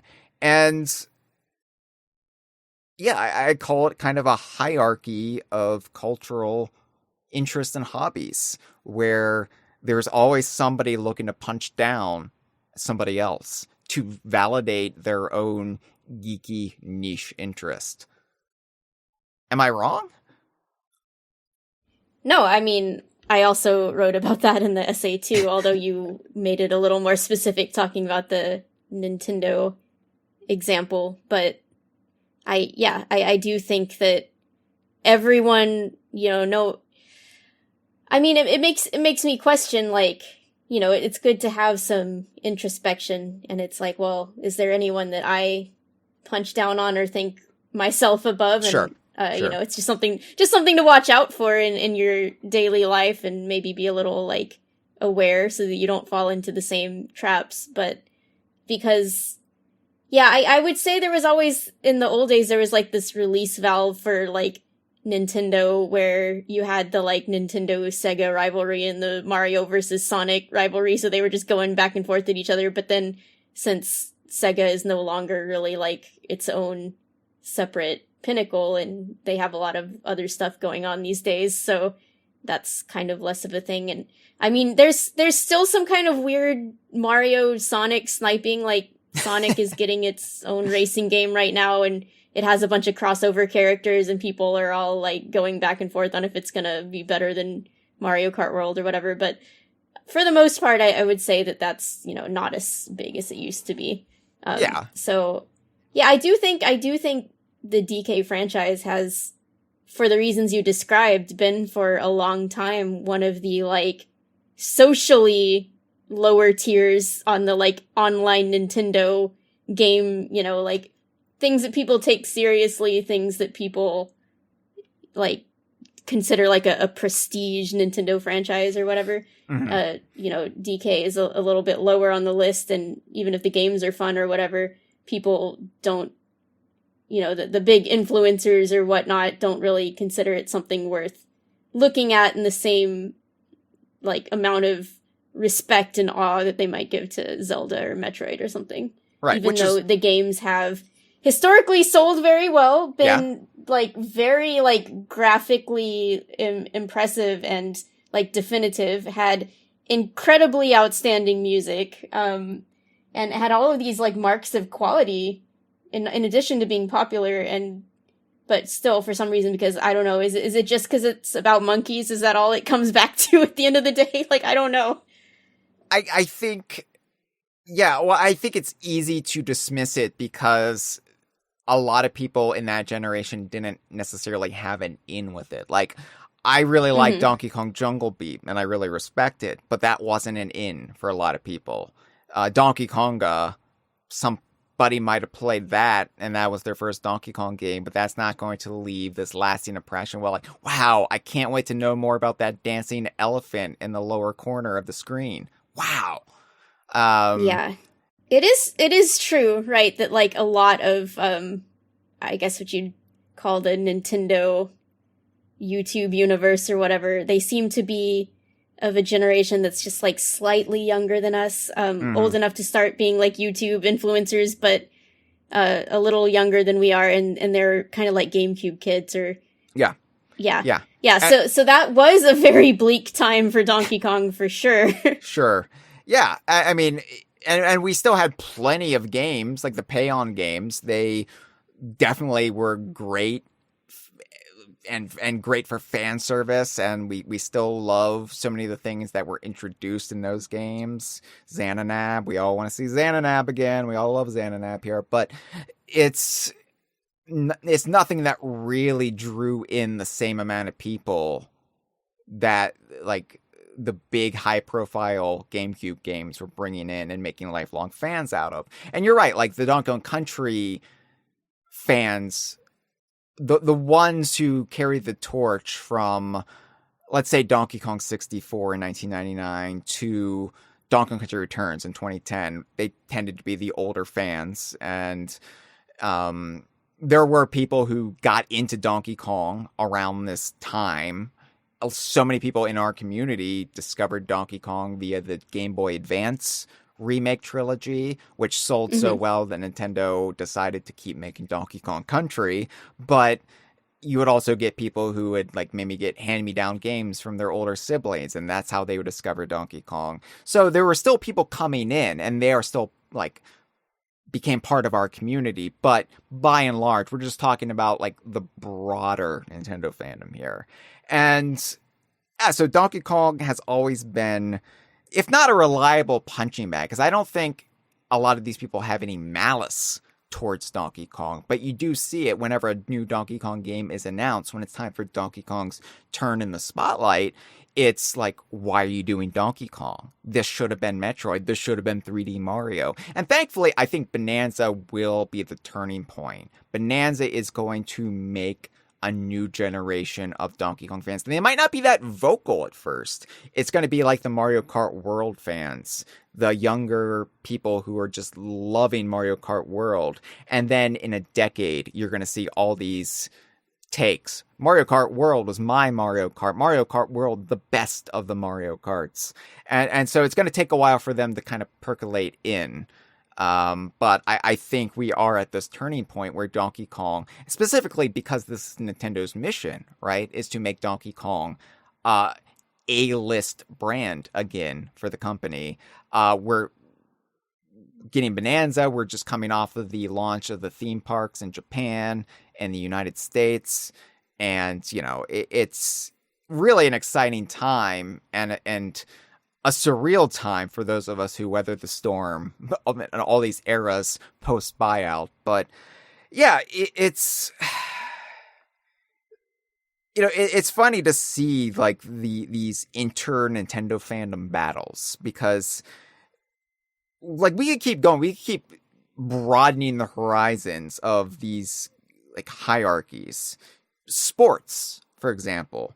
Generally, the safest, most mainstream interest you're allowed to have as an adult is being really into sports. But where I come at it is sports really any different from being into Star Trek or Star Wars or Doctor Who or Mortal Kombat or Street Fighter or Super Mario or Sonic or Donkey Kong? I mean, you've got these people who obsessively follow a specific team, engage in all these bizarre rituals. They study the stats. They study the history. They can recite it all to you verbatim in shocking detail. How's that any different than getting into a fictional world? It's not really. It's just a different kind of fandom. Yeah, exactly. And, you know, I have no disrespect to sports. I'm not a sports person, but I know lots of people who are. And, you know, I think sports is a perfectly good and fine thing to get into. It brings people together. But I think it's interesting because I think it's far more likely that, like, someone who's into video games is actually playing the games. That's almost certain. Whereas people who are into sports are probably not playing the sport. Like, maybe they used to when they were younger or something, but it's a much more, like, I don't know, passive type of hobby, whereas gaming is more like you are engaging with the media directly. So I don't think one is better than the other at all. But it's kind of interesting. My point is, like, you're still consuming it, you're still absorbing it in maybe different ways, but not that different. It's still all about like lore, and it's just that might interest you more as a human being than this other thing does. And that is fine, because we are all wired differently. That's what makes the world so exciting, is our differences, but also the similarities within. And I don't know, like, maybe I'm just hopelessly naive, hopelessly glass half full, but it's like, why are we obsessively trying to parse out what is normal and what is considered weird? Yeah, so something that I considered when I was writing the essay, and I don't know if I said it in these exact words, but it's in just the past week or so, I just keep turning it over in my head, and it's become something of a mantra for me now, I think, is everything deserves its experts. No matter how niche the subject is, no matter how unimportant someone else might think it is, or the world at large, or mainstream society, if there is something out there that can be studied and can be learned about and can be chronicled, then it deserves to be. Like, there deserves to be at least one person or at least a small community out there that cares about every conceivable human endeavor that you can think of. And, you know, I think you get this in, like, academia. There's, you know, people write their thesis over the most, people make fun of it from the outside looking in because it seems like a very small, niche, unimportant thing. And it's like, why would you need to study this? And it's like, well, if there's some patterns you can put together there, if there's something interesting that can be gleaned from this, then, like, why not look into it? So, I don't know. I mean, people have spare time. We live in a world where people spend a lot of their spare time just essentially doing nothing with it. People are going to have spare time. So, like, the question is, how are you going to... It's not like everyone is just obsessing over Donkey Kong when they could be out going and volunteering at a soup kitchen or something. Like, people are going to have spare time. The question is, like, with that spare time, what are you going to do with it? And why are you going to judge other people for what they're doing with it? And like I said, like Andre brings up in a live stream how the Kongversation has often poked fun at other games or created this, like, sense of rivalry with Donkey Kong or the DKU. A lot of that is just tongue-in-cheek. Like, here's something I'm going to reveal about myself right now, Courtney. I don't actually hate Mario. I don't. I saw you bought Mario Odyssey, so yeah, crazy times we're living in. More on that later, but I do, like, have this, like, joking rivalry with Mario because of the historical nature of Donkey Kong, who kidnapped Donkey Kong and tortured him in a cage. It was Mario. So that's where a lot of that is derived from. But then it's also kind of pushing back against the, like, idea that Donkey Kong is nothing but a Mario franchise. And I'm not discounting Donkey Kong's connections to Mario, but Donkey Kong is also its own beautiful thing with its own robust history. I mean, I specifically got into this in that 75-minute video I did about the history of the Donkey Kong universe concept, where I was like, look, yeah, Donkey Kong and Mario are always entwined for sure, but also if you just follow the Donkey Kong trail this way, look where it leads. So yeah, it's just, generally speaking, I always am fascinated with the concept of fandom. Like, that is an area of interest, just like fandom and what people get into and how they get into it. And oftentimes that's me putting myself in somebody else's shoes, and I'm thinking, how would I engage with this property or this piece of fiction or this work of art if I was really into it? Would I apply, like, my same DKU standards to this? Probably. I'd probably go all in if this is what appealed to me. I think about that with other video game franchises. I think about it with other media properties. That's fun for me. That's a fun thought experiment, is imagining myself as a fan of something else, even if it's something that I would never really be a fan of. And yeah, it's an interesting thought experiment. I recommend everybody try it at least once in their lives. But, you know, we talked about this kind of hierarchy when DK Vine first attended E3 10 years ago this month. It was in full swing there. We were witnessing it live. So E3, for those of you who are too young to remember, E3 was a big economic boon to the city of Los Angeles. I know it was in Atlanta a couple times in its earlier years, but generally it's settled in LA. And it was a big trade show. You know, video game developers, studios, publishers, and journalists would all converge downtown Los Angeles. And it was a week of heavy tourism and it was huge business for hotels and then Airbnbs, taxis, restaurants, just every service industry raking in huge dollars. So our very first E3 that we attended in person, E3 2015, we were heading to this Xbox event. And it was me, Chad, Amir from off of Rare Thief, and Steve from off of Rare Gamer. We all shared an Uber. And the driver, who, we were paying, mind you, started asking if we were from the nerd convention.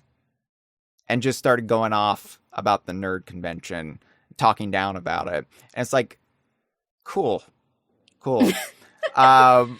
But then, inside that E3 bubble, the so-called nerd convention, like we were seeing journalists who would look down on journalists from smaller sites. And then like, oh, what do you cover? Oh, we're here for this. And then they would sneer at you. Like, oh yeah, we're here because of Rare Replay and Sea of Thieves. And they would scoff and laugh, and it's like, what the fuck are we doing? What is this? Like, I know tribalism was this ingrained survival mechanism in the older days of, civilization, but why are we doing this with this?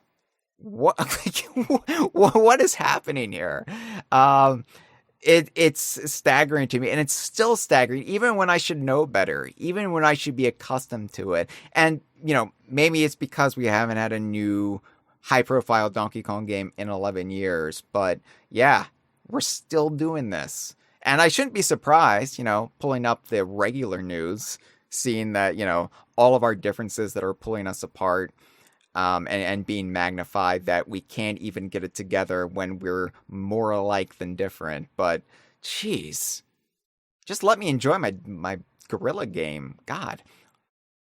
Yeah, I feel the same way as you. Like, I think that if someone has a very particular niche interest, then I would love to hear them talk about it. I'd like to learn, like, what it is about that has affected them and what they find resonant in it that has improved their lives. And, I would much rather like connect with them, even if it's something that I don't personally know about or care about yet, and hear what they have to say than like immediately writing them off. Like, that's just, I don't really know where that kind of impulse comes from. It's like, it's not like you were doing the people there to cover the major AAA games. It's not like you were doing them any harm by just coming to be interested in what, like, yeah. So I don't know. It's sad. And I sometimes think that the best thing you can do is to just set a positive example and like just show your love for something as strongly as you can, because it's kind of a catch-22. Like, people will be like, oh, Donkey Kong fans are getting defensive because we said their lore wasn't important. So, how do you respond to that without being defensive? Like, if people accuse you of being defensive, it's right. Well, how am I supposed to win here? So, obviously arguing for yourself is important, but I sometimes think that just the fact that you've had a fan site and a fan community that has lasted for 2.5 decades is a pretty strong testament in itself that, there's something here. There really is. Yeah. Yeah. It brings joy to people. It brings joy to people the world over. And that is, again, the best part of my job, is getting to interact with people from around the world. And what brings us together is our shared passion for this. And like, if we can find a shared passion for something like this, what's stopping us from finding other commonalities? I know that's, again, hopelessly naive. Like, come on. But at the same time, it does give me a glimmer. And I'm not talking about the anglerfish for once. It gives me a glimmer of hope for the future. Like, maybe we can get our shit together. I don't know. But, yeah, it's like, again, like, Kotaku can say whatever they want because I don't go to their website. I don't give a shit. I have been doing this for a long time. DK Vine has existed for 2.5 decades. I don't intend to pull up the sales anytime soon. I don't have any intention of stopping. And I'm just going to, create my own culture of positivity. And maybe I'll be a little bit cringe from time to time. Deal with it. You know what? It's fine. It's fine because I'm not that awkward teenage boy sitting in the back of the class hoping not to be called on anymore. I like who I am now, and I'm not afraid of defending the things and the people that I like. So that's why your editorial really resonated with me and really struck that chord, because I was like, yeah, exactly. That's a great way of putting it.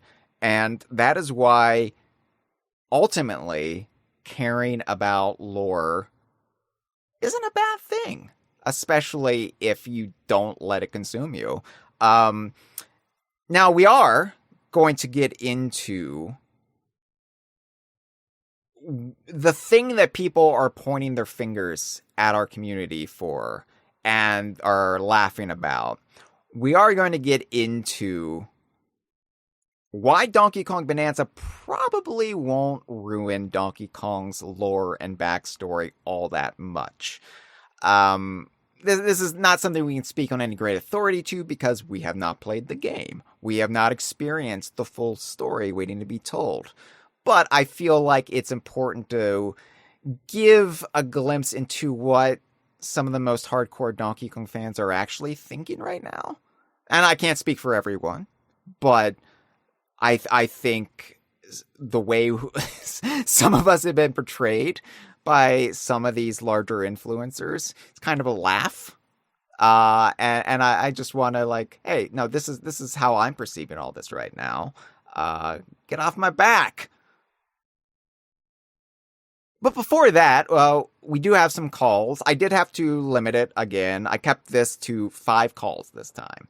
So we are going to do a call sack episode for Bonanza. I promised we would do one before Bonanza comes out, and oh no, Bonanza's almost out. So we will do another Donkey Kong Bonanza call sack really, really, really soon.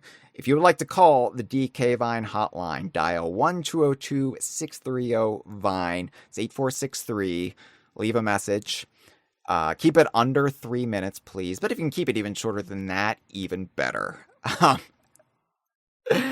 Should we go ahead and play the first call? Yeah, sounds good. All right. Hey there, Hyle and Courtney. This is Rick. I just wanted to call in about today's topic, and just agree that it's really strange the amount of people who, whenever you even question what's going on exactly, they bring such ire. I've seen people call others stupid for even thinking about it. It's why are you thinking about a Donkey Kong game story? It's just a big gorilla that jumps on enemies, right? It's really strange. But I just think the amount of people that this rose eyebrows for just goes to show how important the story is for Donkey Kong. And I think that's just why I wanted to call in, because it's been really strange these past week or two. I don't know why it's always Donkey Kong that gets this kind of treatment. Why are we getting another Donkey Kong game? Why are we getting a theme park? Why are we thinking about the story? But, I mean, you're always going to get people like that, who just don't get it, I guess. But us Donkey Kong fans are eating really good right now.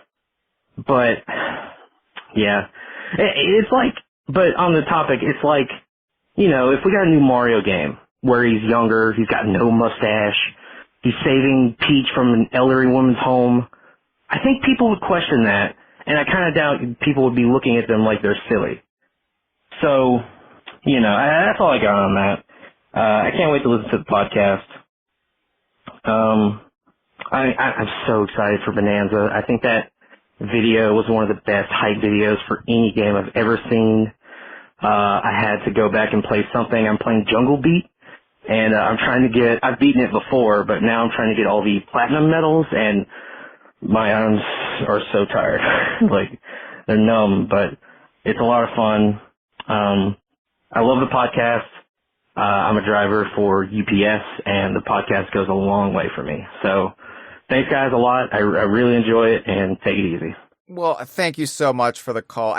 I bet you've been delivering a lot of Switch 2s. I bet you're going to be delivering a lot of Donkey Kong Bonanzas in a couple weeks. Something to think about. But yeah, like, I think it's important too. I know, like, it feels weird right now to be a Donkey Kong fan and having all of this attention towards this thing we all love. And, it's kind of like I wouldn't say our community is insular because we're pretty open and we're pretty welcoming, but I would say that we're not used to the mainstream looking in. I've likened it to turning on the kitchen light and all the cockroaches are there in the middle of the night and we are the cockroaches and we're just like, oh no, we've been spotted.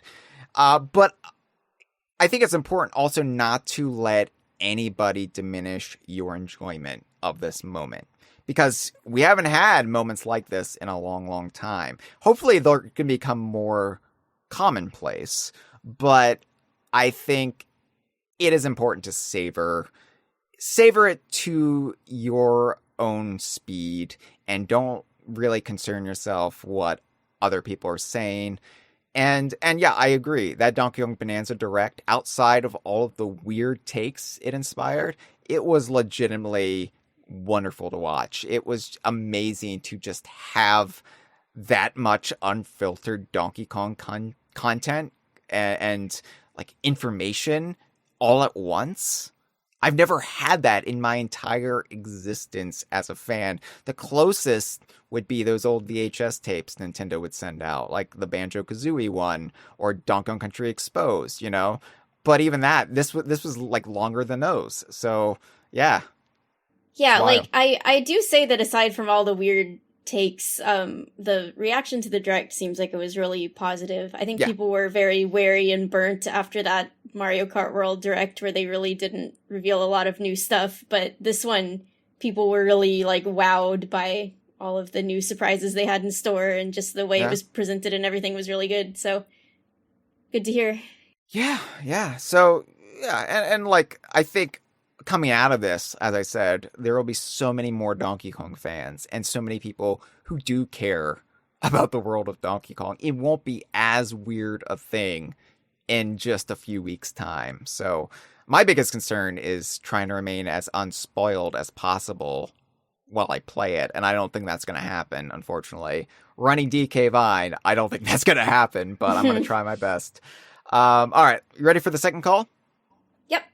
Hey, this is Carlnax. Hello, Hyle. Hello, Courtney. Welcome, Courtney, by the way, back to Kongversation. For the first time in 3 years, I think. I think you haven't done episodes since 2022, unless I'm forgetting something. Anyway, I want to talk about Donkey Kong lore. I'll be brief here because I assume that a lot of other people are waxing poetic about this. But I think my unique spin on it is that the sort of aversion to Donkey Kong lore is, I think, partly rooted in the idea that it's a Nintendo game, and I think even people who, like, professionally talk about video games on the internet, as Courtney mentioned, have kind of a complex about caring about the lore of things that seem geekier to care about. So even like a Kotaku writer or like people who work for gaming media or just like gaming-based influencers are okay with liking Nintendo games, but only if you like them in a very specific way, only if you don't engage with them in ways that we don't find cringe or weird or something like that. And I think that's a double standard that should not be so blithely encouraged. I also want to point out that if you are, into Donkey Kong lore, and the listeners of the podcast certainly are, there are lots of different channels that are diving into it with unashamed aplomb. There's a lot of conversation about the inspiration Donkey Kong Bananza is taking from Journey to the West, the classic Chinese seminal novel/work. Don't Mind Joe, Uncle Al, the Kong Compendium, of course, Skip the DK Detective, who you've engaged with in the past. So if anyone, whether it's Hyle, Courtney, or whether it's just listeners of the podcast, wants some more Donkey Kong content before Bonanza, that's an excellent place to look. Thank you for taking the call. Well, thank you for the call. Well, yeah, Courtney, you were on a little bit more than just 3 years ago. Yeah, I was on the DK64 episode late 2024. But before that, yeah, it had been a while. I think well, you were on the Ghoulies one Ghoulies was episode the most... in 2023. Yeah. Yeah. Okay. I mean, Yeah. look, the years fly. It's hard to keep track, but Yeah. it's good to be back at any rate. Yes.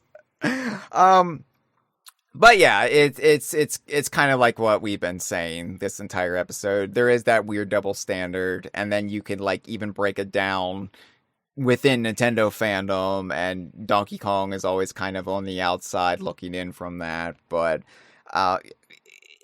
again, I'm not really that bothered by it. It's just I kind of raised my eyebrows over it more than anything, and I was just like, what? Yeah.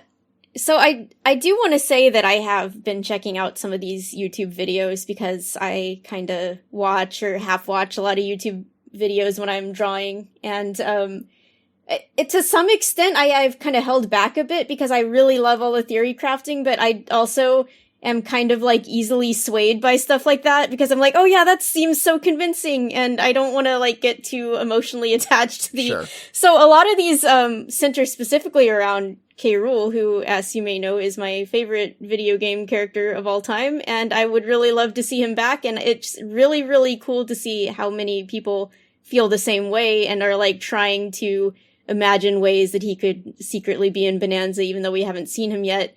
And I want to say the theories are great, but I'm trying to prevent myself from getting too emotionally attached to them and buying into them too much because, you know, we'll see what happens. But it's been really neat to see all this excitement and really brilliant theory crafting, picking up on all these little details and bringing in real world classic literature and stuff. It's amazing, and I'm really happy people are doing it, even if I'm preventing myself from engaging 100%. You know, even looking beyond the theories, and some of them are pretty sound, like the Journey to the West theory, that was really pushed by Skips. I think there's something to that. I think that's not just seeing, again, faces in the clouds, but the thing about Bonanza, too, that I said this the day it was announced, even before Cranky was revealed. I was like, even though we haven't seen anything from past Donkey Kong games aside from Donkey Kong, not even necessarily the banana this time, just Donkey Kong in that first trailer, something about it was resonating with me. And then I realized it's the like journey into the earth. It's the like hollow earth mythology that this game is playing on. And it just rooted in so much folklore and legend. It's the kind of stuff I love, and the kind of stuff that's always been a part of Donkey Kong. Is kind of what we were saying earlier. It's how Donkey Kong can actually lead you into new areas of interest that are historical or part of mythology, and it's almost an avenue to find new interests that you didn't know you would have any interest in. And I was like, yeah, it's great that Bonanza's doing this and going with this setting, because it really makes me want to read some Jules Verne or you know, and it's it's a game that has a lot going on. And I think people are being very dismissive if they think the only thing going on with it is punching rocks. Yeah, like, when you look at this game, and it's immediately obvious they're trying to do more with it. They're trying to give it an emotional core. A lot of people have, no pun intended with the whole core thing, but a lot of people have compared it immediately to a Disney movie, because we've got, like, it's kind of a musical with this young girl who wants to be a singer and is singing all the time. And, like, obviously they're trying to tell some kind of story with it, and I think people are being intentionally dismissive of even, you know, not even DK's history, but just what they're trying to do with this game just from the trailer and everything that we've seen, if they're just, you know, whittling it down to being, oh, big gorilla eat banana, you know? Like, it's obviously they're trying to tell an emotionally compelling story, and yeah. I'm really looking forward to it. Even Jungle Beat, which was the most mechanically punch things, break things as Donkey Kong game that's probably ever existed, had more going on. It tied in with mythology, specific Japanese mythology, and like it wasn't just this empty, no pun intended, void, you know? So yeah, and again, maybe I don't want to go on about media literacy, Courtney. I don't want to do it. I do it too much. I'm sounding like an old scold at this point, but people really don't know how to engage with a piece of art anymore. It's all surface level. Anyway. You have to dig deeper, you might say. Skips is in the live stream, and Skips says, I don't take full credit for the journey to the West. That all goes to Don't Mind Joe. I was the messenger since he's the one that showed it to me initially, so shout out to him. Well, I didn't mind Joe, which is why I didn't bring it up. So I feel like that's on Joe. Anyway. All right, are you ready for the third call? Yes. Howdy, DK Line. This is Garthew, and I just wanted to call because, like, as soon as I saw the topic for this episode, I really wanted to talk about it because this is something that I have really dealt with, like, pretty much my entire life because this is obviously not Donkey Kong related, but I've been a huge, like, Thomas Tank Engine fan since I was a kid, and pretty much my entire life I've just dealt with a lot of people just immediately, you know, you say you're a fan of something like that, and then everyone just wants to just immediately dismiss it. And I feel like a lot of people are almost more caught up in the idea of appearing adult than being adult, if that makes sense. Like, people are so caught up in like, oh, whatever you watch has got to be like super blatantly like inappropriate for children. Whatever you enjoy has to be super blatantly, obviously mature, and, you know, anything that on the surface even looks kid-friendly or fun or maybe weird or wacky, it's like you're just not allowed to take seriously or get invested in the lore. And it really stinks because there are a lot of cool series that do really cool stuff. Like Thomas has a bunch of like medieval history stretching back to like the Roman Empire. And it's really interesting, but and you know, fans take it seriously, but you know, you talk to anyone else and they just look like you're like a weirdo and you're not allowed to be interested in it. And I think unfortunately the same is applying to Donkey Kong because so many Nintendo fans, and it's weird because so many fans will like totally be into the lore of other Nintendo series, but for some reason Donkey Kong people just don't take seriously. And I think unfortunately it's just because it's not like, there are a lot of Nintendo fans who aren't really familiar with it, and I think a lot of people just like know the memes surrounding Donkey Kong, and therefore like that's their only exposure. And I think because of that, they aren't willing to take it seriously. And I think it's just really unfortunate that a lot of people are like that. But I am really happy also on like the brighter side to see so many people still being excited, still showing their love for the series, still willing to talk about lore, because I think it's fun. It's fun, and it can really deepen your connection with the media you consume, deepen the way you think about it, and I think that's just generally a healthy exercise. So, yeah. Well, thank you for the call. You know, the biggest hurdle with becoming an adult is realizing that adulthood is a sham. Yep. Yeah, and when you're a kid, you think adults have their shit together. You think there's this magical moment where you reach a certain age and everything makes sense and you are responsible and you just stop being a kid. The truth is, adults don't know anything. And we are all terrified to find that out when we reach adulthood. And people have different ways of dealing with it, for sure. But I think that for a lot of people, there's also this arrested development that happens in their teenage years. And when you're a teenager, you're so desperate to be seen as older, as no longer being a kid. That's the worst thing you could be, is still a kid. And so you have older, serious interest, you want to, but you don't have the intellectual maturity to handle that or to actually be an adult. So some people just never leave that stage, and some people are just like mentally locked at like what they were when they were 14. I don't know. So my whole like moment of self-actualization was in my mid-20s, and that's when I realized, you know what? Who fucking cares? Who cares what people think about me? Because the truth is, why am I so hung up on what people think about me when I don't care about them? And like, I was looking at my own parents. I was looking at my mom, and she's always lived in fear of fitting in and people like not judging her or dismissing her.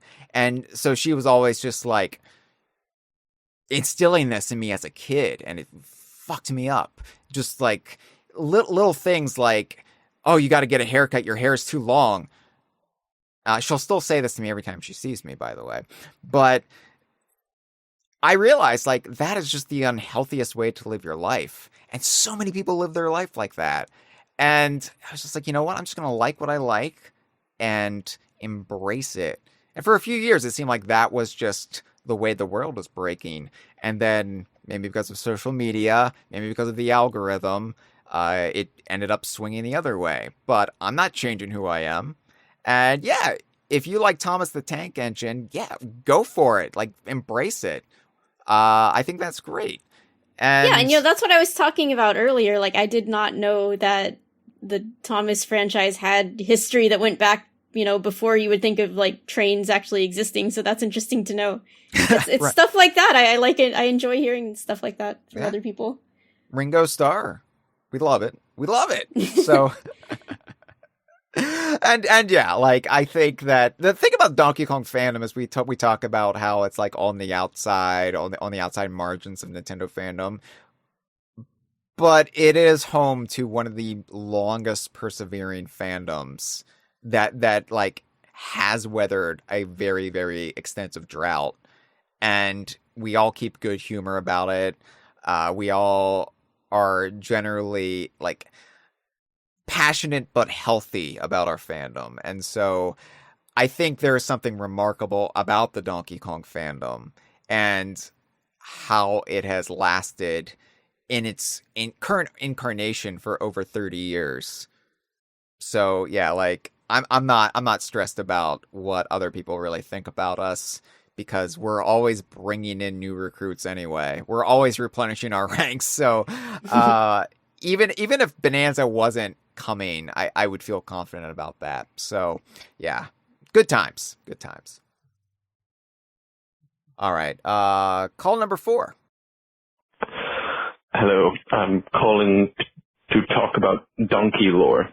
You know, the ultimate irony of all of this is that Nintendo was, you know, despite their claims about being all about gameplay and whatever, they were the pioneers of storytelling in games.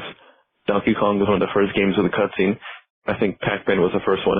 But, yeah, and it had a good story. And then Donkey Kong Jr. continued that story. It was a direct continuation.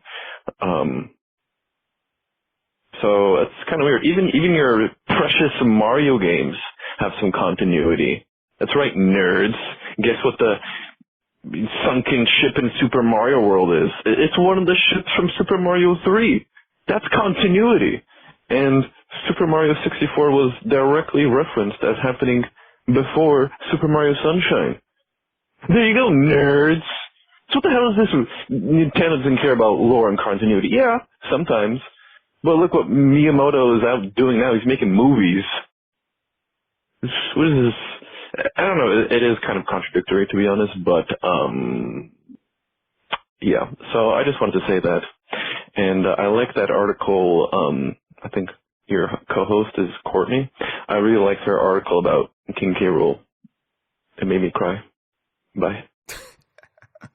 Well, thank you for the call. I guess this is another article you wrote. Yeah, I wrote this way back when he was announced for Smash, and it was about like my connection to him as a character, okay. and about fandom in general, Yeah. and a bunch of stuff. It was really long, but yeah. Well, yeah, it is funny because again, I tend to downplay this because I don't bring it up often before.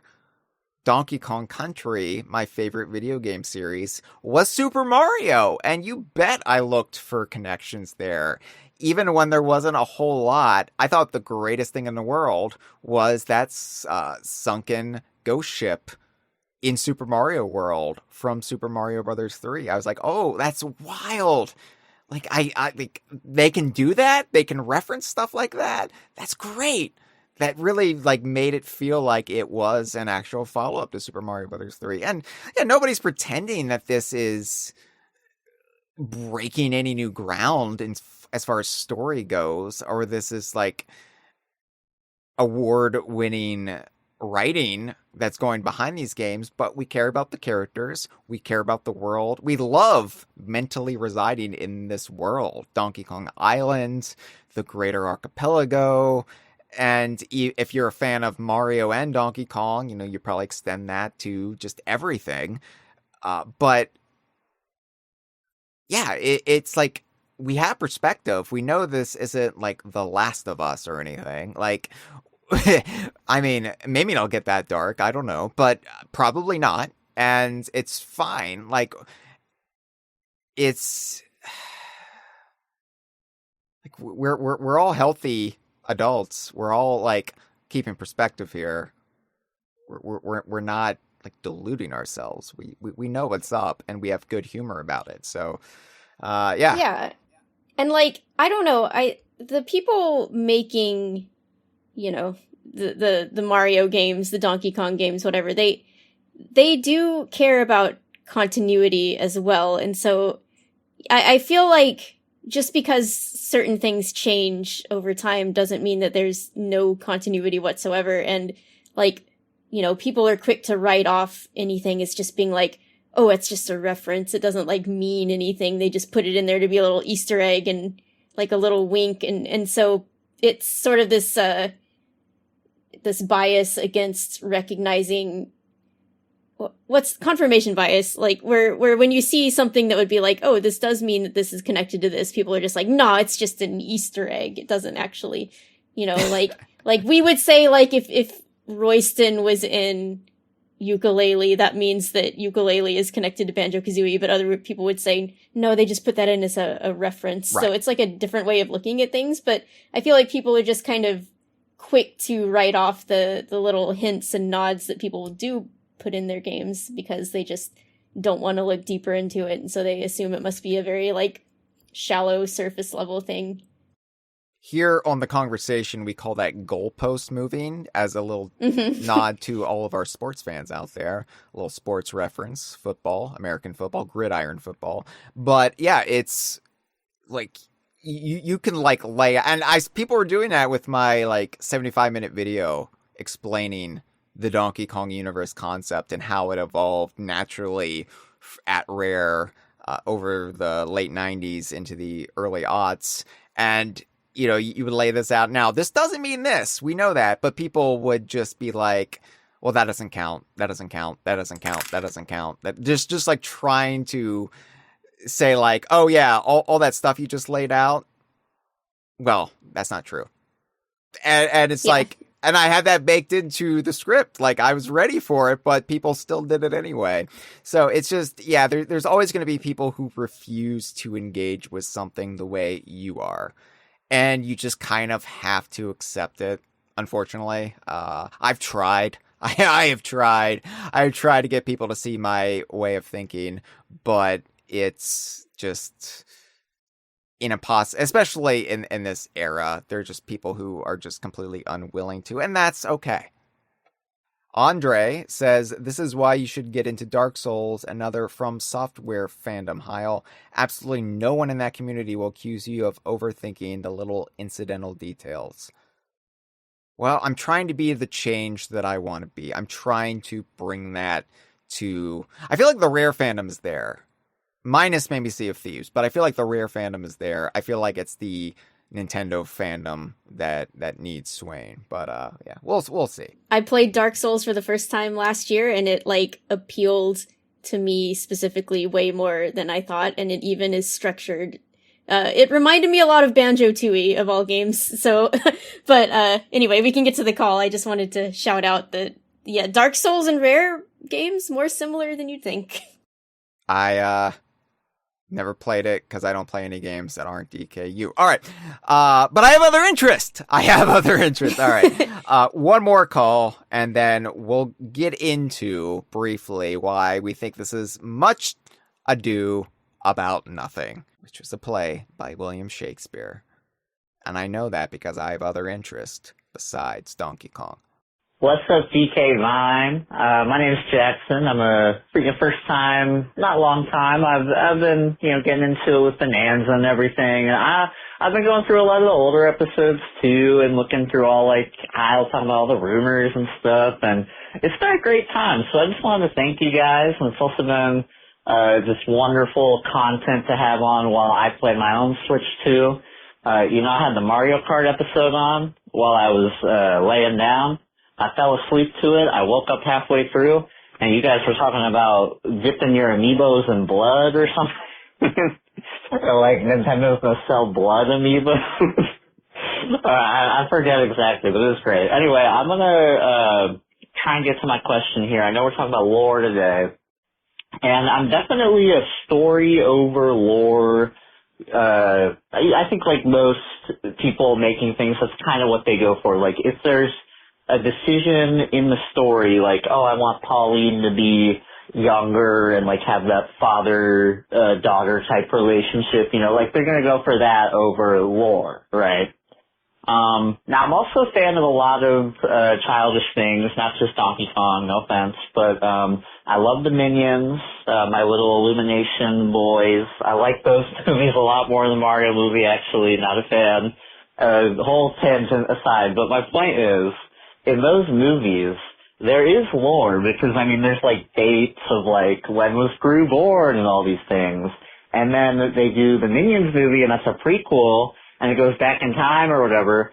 But dude, the dates are wrong. The timeline does not add up, and literally I was going through my own version of what I feel like you guys are going through of the lore, it's not adding up or whatever, and then, in reality it was just Illumination was just we want to do it in the 70s because it'll be a good setting for a sequel, But I guess my last little point here is just, I want to raise the possibility that what if Bonanza gives us more questions than answers and we're left with not much? What if the trailer, as far as lore goes, the crocodile skulls, what if that's all we get? What if there isn't really much explanation more? What if Pauline, they never talk about her past or her future? And if that's the case, what would we expect in the future from a 2D game and stuff?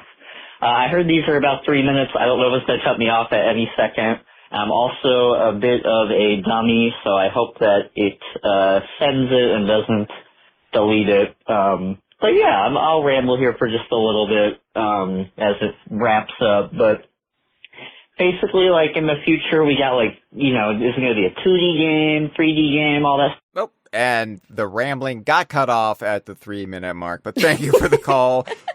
You're not a dummy. It did go through. I did get it, and guess what? I did play it. I pulled it up out of all the calls we got, and I was like, yeah, we'll play this one. Sure. Because I like hearing from first-time callers, too. It's always a treat. So, yeah, okay, so the thing about Donkey Kong lore, right, is that a lot of our understanding of it is from fans making connections and pulling details together. There's been a lot of accidental, happy continuity with Donkey Kong that always hasn't been intentional. It just been things that just so happen to line up, and it's just a fun little connection you make. Oh, what if we draw a correlation between this floating landmass in Tropical Freeze and the floating land masses in Donkey Kong Barrel Blast and chimpanzee clouds in Donkey Kong Land. Oh, wait. And that corresponds with fungi forest in Donkey Kong 64. It all adds up. That kind of stuff. We know better. We know that wasn't the intention. We know Retro wasn't saying, well, Secret Seclusion could be the same floating island that Fungi Forest was in on Donkey Kong 64. They're not thinking that, but we are. And we're happy to run with it because it just makes everything sync up more. And I think if Bonanza does raise more questions than answers, I think there will be lingering questions, but I think a lot of the big ones will be answered. Personally speaking, there's no way to know yet. It's just a hunch. We'll get into it in just a minute. But I think that if there are lingering questions, then that will just add to the wonderful tapestry that is this history of this series and this shared universe. And it'll just be more connections we can make and more headcanons we can craft. That's fun. That's fun for me. I thrive on that chaos. Yeah, obviously this game has so much stuff in it that is new to the series in addition to all the callbacks they're doing, that it's definitely going to inject a lot of, fresh stuff to talk about for years and years to come, and that's going to be really fun no matter how things end up with the story. And if, they never say anything about Pauline being younger and she just goes back to the surface and it was never, established that this is time travel or some weird de-aging thing and she's just some 13-year-old girl in this, for all we know, then, people are going to have their own theories of how that fits in and, well, actually it was time travel, we just don't know that. Or some people are going to be like, well, I mean, I don't know how people are going to fit it in, but people will talk about it and that'll be interesting to see. I think people think that, if this does end up being some kind of retcon or something, that we're going to just be in shambles as a fandom and you're going to be like, well, I gotta pack up and go home. I gotta shut down DK Vine. It's over. Nothing makes sense anymore. But no, I mean, people will just keep having fun with things and keep trying to find ways to make it make sense, or maybe realize that it doesn't make sense and consider it to be some kind of split timeline situation or something. But that's what fandoms do, is they just take what's thrown at them and they make it work. Right. And they have fun with it. Yeah, I'm not going to be in bramble shambles from anything that Donkey Kong Bananza has. I have greater worries than Donkey Kong. Sincerely. It's my job, but I'm not going to stay up at night fretting about how Donkey Kong Bananza changes my understanding of Donkey Kong lore. It's not going to happen. That's, again, part of being an adult is you do embrace that perspective, but you can still really like this stuff at the same time. There's a healthy balance to be had. So, yeah, I'm not that worried about it, Courtney. I have to be honest. I know there's really no way to know right now, but there is some logic and deduction and reason we can apply towards all of this. And I'm enjoying all the theories. I am. So I don't want to really rain on anybody's parade, and I don't want to say you're wrong if you think that this is a reboot of Donkey Kong and that they're just discarding everything that came before. I don't want to say you're wrong if you think this is a prequel of some sort, but I think the evidence doesn't support that. Can we just go through the list really quick and say, why this idea that Donkey Kong fandom is setting themselves on fire is just completely inaccurate? Yes. Because I feel like a lot of the people making these accusations haven't been keeping up with the game outside of the Donkey Kong Bananza Direct. And I also feel like there's just a lot of not understanding the intricacies of Donkey Kong lore and history. So, yes, Donkey Kong Bananza will change our understanding of how Donkey Kong's world works. Even if it's in small ways, it will happen. Every game does that. Retro's games did that. I mean, it was a whole lot to incorporate the Tiki Tak tribe into Donkey Kong canon, or to reconcile why the island looked different all of a sudden. Like, that was a thing in 2010. And we got through it. It happened. It was fine. We just haven't had to deal with this in any major way for 11 years. So that's why I think there's this greater like magnitude behind this, and also the fact that there is this seismic shift in how Donkey Kong games are made, because now it's being brought back in-house, and people are scared of that because Donkey Kong has always been, even among Donkey Kong fans, this kind of outlier. This Nintendo franchise that wasn't really a Nintendo franchise because it was a Rare franchise or it was a Retro Studios franchise. And Donkey Kong has never had Nintendo's like full fingers in the pie up until now.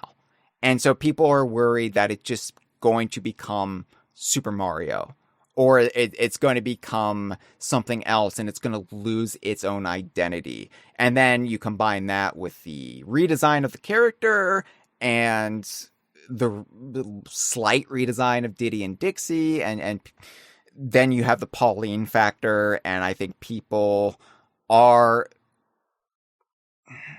like, not everybody, obviously, as I just expressed, like, I feel like the fandom is mostly keeping their heads about this, but there are people who are worried. I'm not going to dismiss them either. And I think that worry is being magnified by bad faith actors out there who are like laughing at the Donkey Kong fandom. But I think that a lot of this discourse is silly in and of itself, because I've been seeing a lot of comments where it's like, LOL, Nintendo doesn't care about the Donkey Kong timeline or the Super Mario timeline. And I'm like, what are you talking about timeline? Why are you bringing timelines into this? Like, how many Donkey Kong games have been prequels or midquels? Haven't they just all happened sequentially? Like, this isn't Zelda. This isn't like, oh, where does this fall in the timeline? No, this is just the next one. As every Donkey Kong game has been the next one. As every Super Mario game sans Yoshi's Island has been the next one. What? I think people are, like, purposely making it more complicated. They're leaning into the hyperbole. And it's like, we don't need to do that. We don't need to do that. Like, Tropical Freeze happened after Returns, which happened after Jungle Beat, which happened after 64, which happened after Diddy Kong Racing, which happened after Donkey Kong Land 3, and at the very beginning, there were the 3 arcade games. So, yes, obviously, having a young Pauline clamoring about on Donkey Kong's back does seem to throw into question where this game fits on the timeline. Is it a prequel? Is it a reboot? Is there some sort of time travel? Or is it a simple de-aging? Or is this not even the same Pauline? Is this Pauline's child or niece or something? We don't know. And there's no way for us to know yet. But I would like to point out and just reassure everyone that Nintendo is not discarding 40 plus years of canon. Everyone on Ingot Isle knows Donkey Kong. Donkey Kong is this established hero, this established figure. He's been doing stuff before this game because everybody treats him as such. So that's the first inkling that, oh yeah, this is just the next Donkey Kong game. This isn't anything dramatic. But the big one, and I know we all know this, and I included it on this episode's key art on YouTube and SoundCloud. Cranky Kong is in the game, Courtney. Cranky Kong is in the game. And I'm so glad he is. Love that guy. We all love that terrible old man. We all love Cranky Kong. And yes, there's going to be people moving the goalpost. Well, it doesn't mean anything that Cranky Kong's in it because Nintendo is ignoring the history. No, they're not. Cranky's dialogue in the game references past Donkey Kong games, and in fact, references him being the original Donkey Kong. They're going all in on canon. What are we doing here? This isn't up for debate. Yes, you can play dumb. You can say, well, it doesn't, like, maybe they're going to change the history where he's referring to something else. Yeah, okay, sure. Okay, but Cranky in the game even references the DK rap. You know, it's he references the DK rap. He references fighting Mario as the original Donkey Kong. And this talking about goalpost moving, people have been trying to claim since 2002 that Nintendo was discarding the history that Rare set out. That Rare established that Cranky Kong is the original Donkey Kong. And they're like, well, Nintendo, that's not Nintendo's canon, and they're getting rid of that. And every time it would come up in small ways, like a Smash Brothers game, then you get, well, Smash Brothers isn't canon. It's like, okay. Well, now it's being referenced in a Donkey Kong game. Well, that's not what it means. Mm-hmm. It's like, okay. So you're just not actually engaging with this at all then. You've made up your mind and you're sticking to your guns. Okay, fair. Okay, but I'm just saying to those people who are worried about this, there is a lot of attention to Donkey Kong history in Donkey Kong Bonanza. More so than I feel like there's been in any Donkey Kong game since Barrel Blast. Yeah, I would agree. I mean, I think the retro games are fantastic, but I think they were mostly kind of trying to do their own thing, you know? And I love the retro games. People, God, I feel like I need a lawyer vetting all my statements lately. Yeah, it's like, disclaimer. Tropical Freeze is fantastic. Returns is fantastic. But in the past 2 months, I've been accused of being a blind Rare fanboy who hates anything post 2002 with Donkey Kong. I hate retro. I hate Donkey Kong Bonanza. I've been accused of being too pro Donkey Kong Bonanza and not being true to what Rare did as a fan. And I'm like, no, I like it all. Do I have my preferences? Yes. Do I have my preferred eras? Yes. But I do like it all. Again, nuance. It's not stark black and white. I can like things about certain Donkey Kong games, love things about certain Donkey Kong games, and have criticisms about other aspects of it. I do that with Rare Donkey Kong games as well. Anyway, but yes, I think Donkey Kong Bonanza is leaning in and celebrating the total history of Donkey Kong in a way that even the fans aren't accustomed to, or we've been trained to not expect. And it's surprising, and it's a little disorienting. I mean, I keep having to pinch myself that the Northern Hemisphere is not only referenced on the maps in Donkey Kong Bonanza, but then might be implied to be the setting, or at least we're underneath the Northern Hemisphere during the game. That's wild. Like, that would be a fan theory, but that's not, like, that's in the game. That's in the game. We're not just pulling something out of thin air. We're not grasping at straws. That is in the game. That's bewildering to me. I think it goes back to, like, people disregarding not just what fans say, but what the creators themselves are trying to say, because again, we don't really know yet, but everything we've heard about this game from, like, the rumors and stuff throughout the years is that this is a game being made by people at Nintendo who themselves, you know, were influenced by Donkey Kong Country and, like, grew up with those games, and this is their chance to, like, make a story about Donkey Kong. This is their chance to pay tribute to the entire series, and they're going to, you know, take what chance they get, because, you know, who knows when we're going to have a huge showstopper 3D Donkey Kong game again. Like, this is their chance to go all out. So yeah, it seems like, you know, they're doing their best to include, you know, respect for the entire franchise. I mean, we got references to Professor Chops. We got references to Naughty. You know, it's all over the place. Yeah. We got the DK rap. It's like every generation is represented pretty much. Yeah, the arcade era's in there, but this is their chance also, and the purpose is to reestablish the Donkey Kong brand. And we have Diddy, Dixie, Rambi in there. And yeah, like, then people will throw out, well, what if this is a different Diddy and Dixie? What if this is Diddy's father?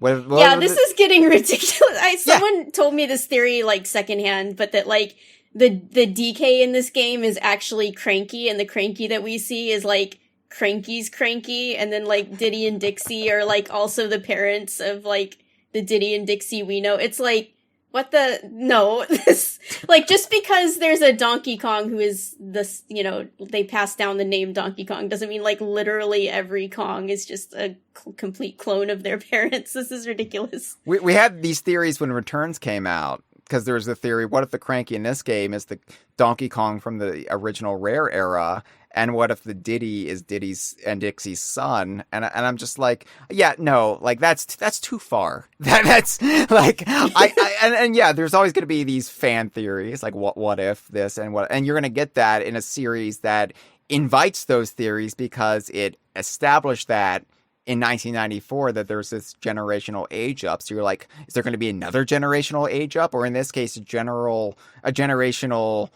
like de-aging or like going back in time? But yeah, I think it's overly convoluting what Bonanza is trying to do. And like, yeah, it's like, what's more likely? There's something weird going on with Pauline, or this is a prequel where every Kong has like their parent who looks exactly like them and is named the exact same thing. Yeah. Like, And let's talk about Pauline, because there's something going on with Pauline. They want us asking these questions. This is part of the hype cycle. And I look at Pauline's design in this game. This isn't hard to do. There is something that they're communicating with this design, and that is her fashion, what she is wearing in the game. And I'm not saying that this is like leaning towards one theory being more valid than the other, but it's inviting these questions for sure. And it's supposed to, because this is fashion that is very pointedly improvised to suddenly fit a 13-year-old girl.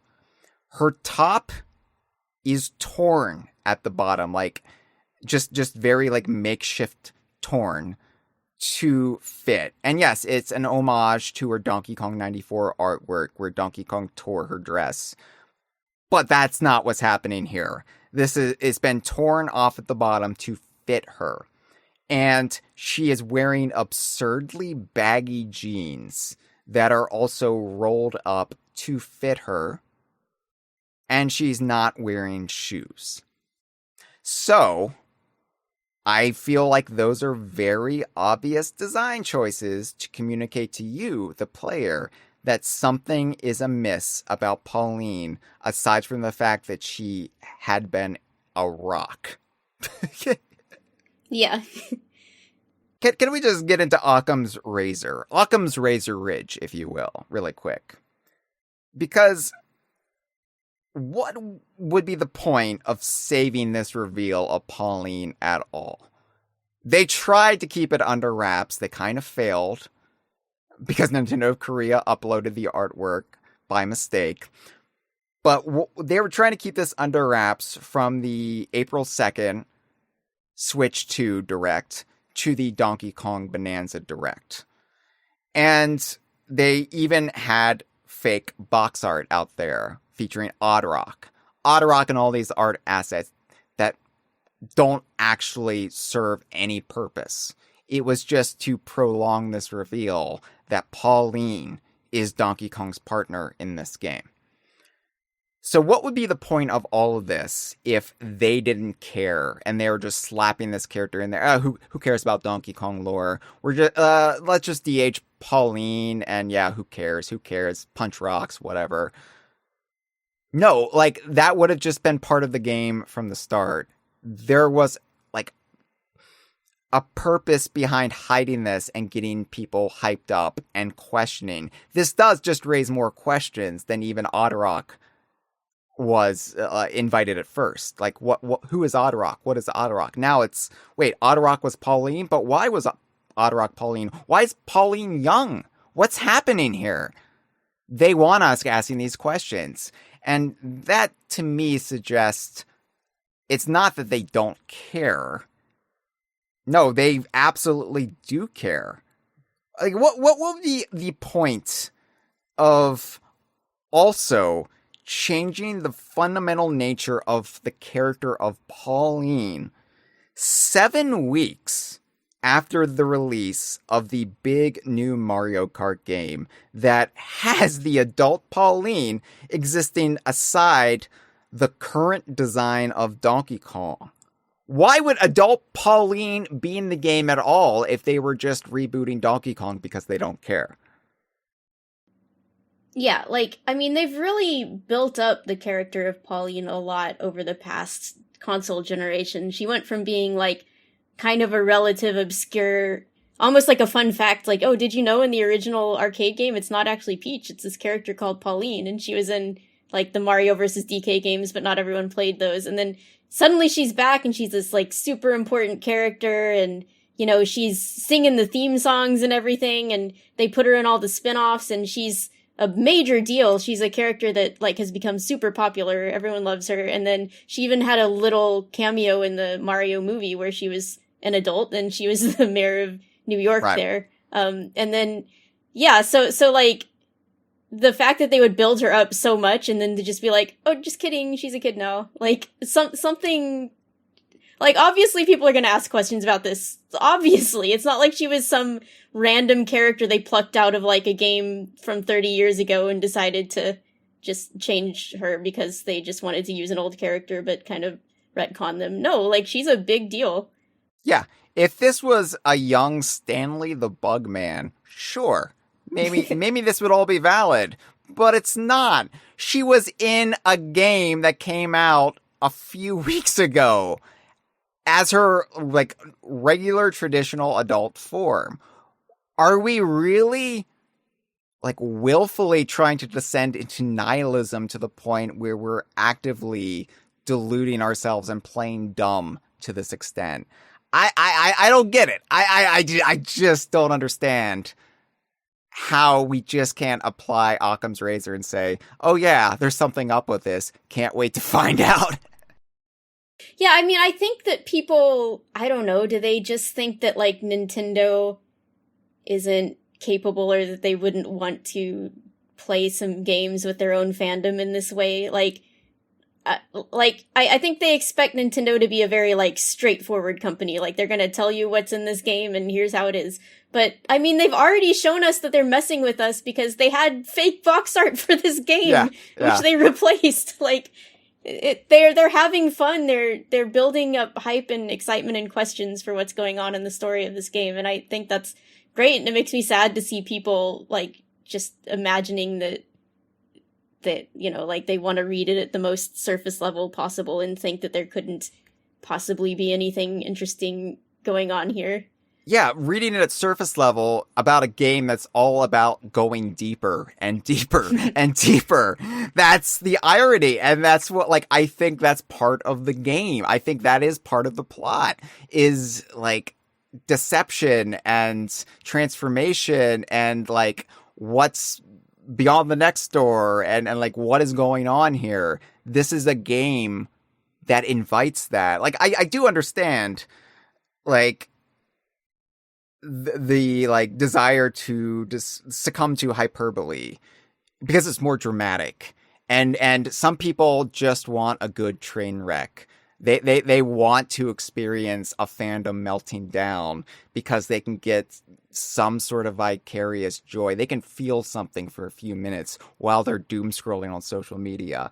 But yeah, people get weird about Nintendo, and we've established why, but I also think people, beyond just the whole, like, corporations bad, Nintendo anti-consumer thing going on right now, people also try to feel like they themselves are the great Nintendo whisperer. They, above all else, understand what Nintendo is thinking, like what Miyamoto is thinking, or what other figures at Nintendo are thinking. And that's why we like had this whole cottage industry of predicting Nintendo Directs and like, oh, well, Nintendo traditionally has done this in the past, so this is what they will do in the present. And then Nintendo always zags when people are expecting them to zig. And yeah, like, I think people are viewing Bonanza through maybe other prisms like Breath of the Wild and like, oh no, like they don't care about the Zelda timeline, and that's why timeline keeps coming up, because they're just like trying to draw a correlation. But looking at the way they were rolling this out and the way they were obviously telling a story here, maybe, just maybe, we are supposed to be asking these questions because maybe Nintendo does want us to care. Because maybe caring about Donkey Kong isn't so strange after all. Although, you know, honestly, you know, it's part of my whole self-reflection kick. Maybe we do talk about his ass a little bit too much. Maybe that part is a bit unhealthy. Look, it's a healthy ass, and we have to evaluate, we have to keep track of Donkey Kong's health by keeping track of his ass. And, you know, they did beef it up in the Bonanza forums. Like, it's back. The Kong Bonanza it's back form, in a big way. It's the best his ass has ever looked. This has been a File 2 production. Que rico.